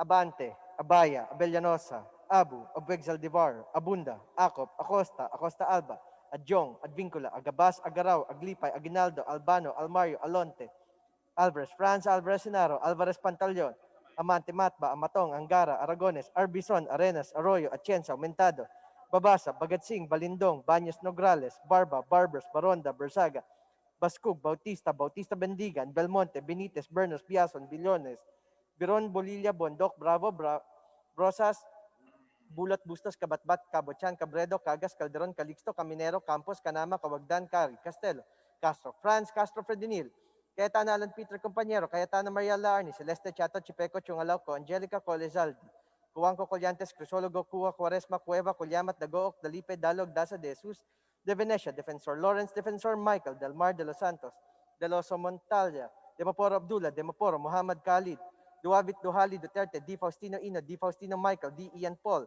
Ebcas Ecleo, Elago, Edverga, Erice, Erigel, Ermita Buhain, Escudero, Espina, Espino, Estrella, Fariñas Ria, Fariñas, Rudy Caesar, Fernandez, Fernando, Ferrer Juliet, Fer Luis, Flores, Fortuno, Frasco, Fuentebella, Gaite, Garbin, Garcia, Jose Enrique, Garcia, Pablo Jan, Garcia, Vincent, Garin Janet, Garin Sharon, Gasataya, Gatchelian, Gato, Heron, Go, Edgo, Mark, Gonzaga, Gonzales, Aurelio Don, Gonzales, Neptali, Gonzales, Sandro, Goroseta, Gico, Gullas, Guya, Haresco, Hataman, Hernandez, Herrera D, Hofer, Haluso, Xavier, Jimenez, Ko Elisa, Ko Wilton, Kong Hun, Labad, Lacson Noel, Dagman Lagon, Lara Lasatin, Liachon, Legarda, Limlim, Kaichong, Lopez, Loyola, Losotan, Makapagal, Arroyo, Maceda, Madrona, Malapitan, Mangawang, Magunda Dato, Marcoleta, Mariano Hernandez, Marino, Marquez Martinez, Matba, Matugas, Mendoza, Mercado, Momo, Natividad Nagaño, Nava, Nieto, Noel, Nograles, Jericho, Nograles, Juan Fidel, Nolasco, Nunez Malañao, Waminal, Olivares, Ong Jose, Ong Ronnie, Ortega, Juana Diso, Pacquiao Alberto, Pacquiao Rogelio, Padiernos, Paduano, Palma, Pancho, Panotes,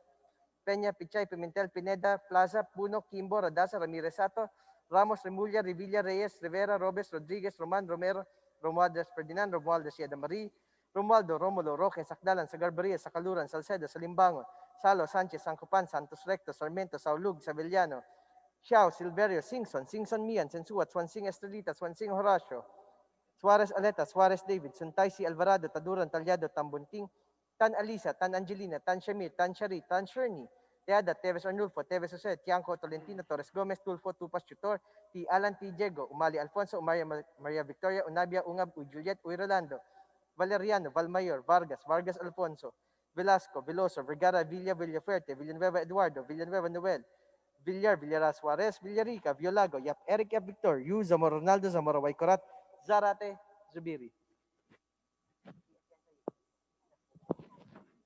Second call for House Bill 7332. Agaraw, Alvarez Senaro, Alvarez Pantaleon, Amatong, Bagat Singh, Biron, Rosas, Bulot, Kanama, Castro Fredinil, Coanco, Cua, Daza, Duavit, D. Faustino Ino, Fariñas, Rudy Cesar, Fernando, Fortun, Garin Janet, Garin Sharon, Gonzaga, Guya, Hataman, Co Wilton, Konghun, Lagman, Liachon, Mendoza, Mercado, Nograles, Juan Fidel, Nolasco, Pichay, Rimulya, Romero, Sarmiento, Saulug, Sevillano, Singson, Suarez Aleta, Tan Shamir, Tan Sherny, Teves Arnulfo, Tulfo, Di Alan, Uy Juliet, Yu.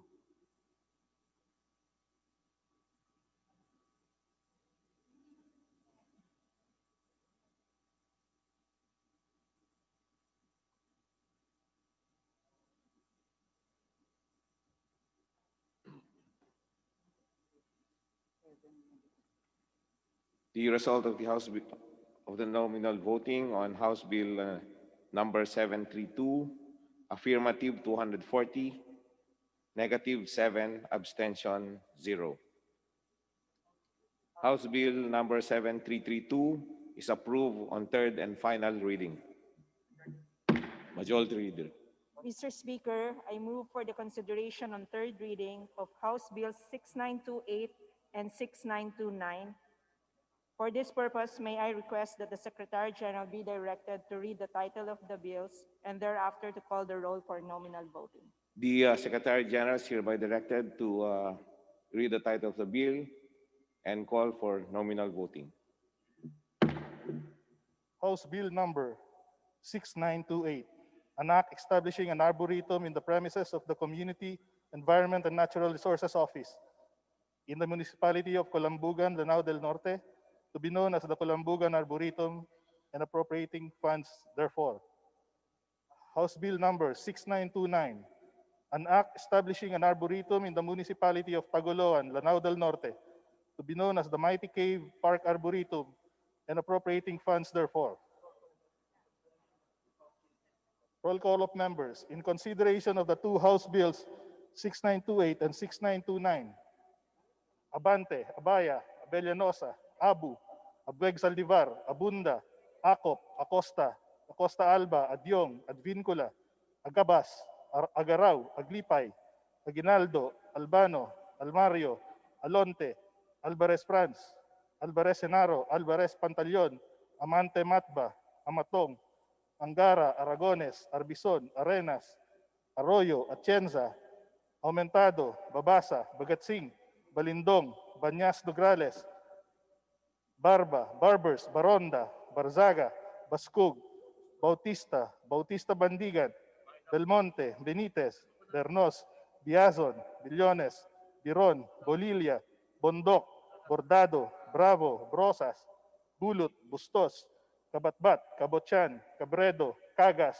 Calderon, Calixto, Caminero, Campos, Canama, Kawagdan, Cari, Castelo, Castro Franz, Castro Fredenil, Cayetano Alan Peter, Cayetano Maria Larni, Celeste, Chato, Chipeco, Chungalaw, Co, Angelica, Co Elizaldi, Cojuanco, Colliantes, Crisologo, Cua, Quaresma, Cueva, Culyamat, Dagook, Dalipe, Dalog, Daza de Jesus de Venecia, Defensor Lawrence, Defensor Michael, Del Mar de los Santos, Deloso Montalia, Dimaporo Abdullah, Dimaporo Khalid, Duavit, Duhali, Duterte, D. Faustino Ino, D. Faustino Michael, D. Ian, Ebcas, Ecleo, Elago, Enverga, Erice, Erigel, Ermita Buhain, Escudero, Espina, Espino, Estrella, Fariñas Ria, Fariñas Rudy Cesar, Fernandez, Fernando, Ferrer Juliet, Ferrer Luis, Flores, Fortuno, Frasco,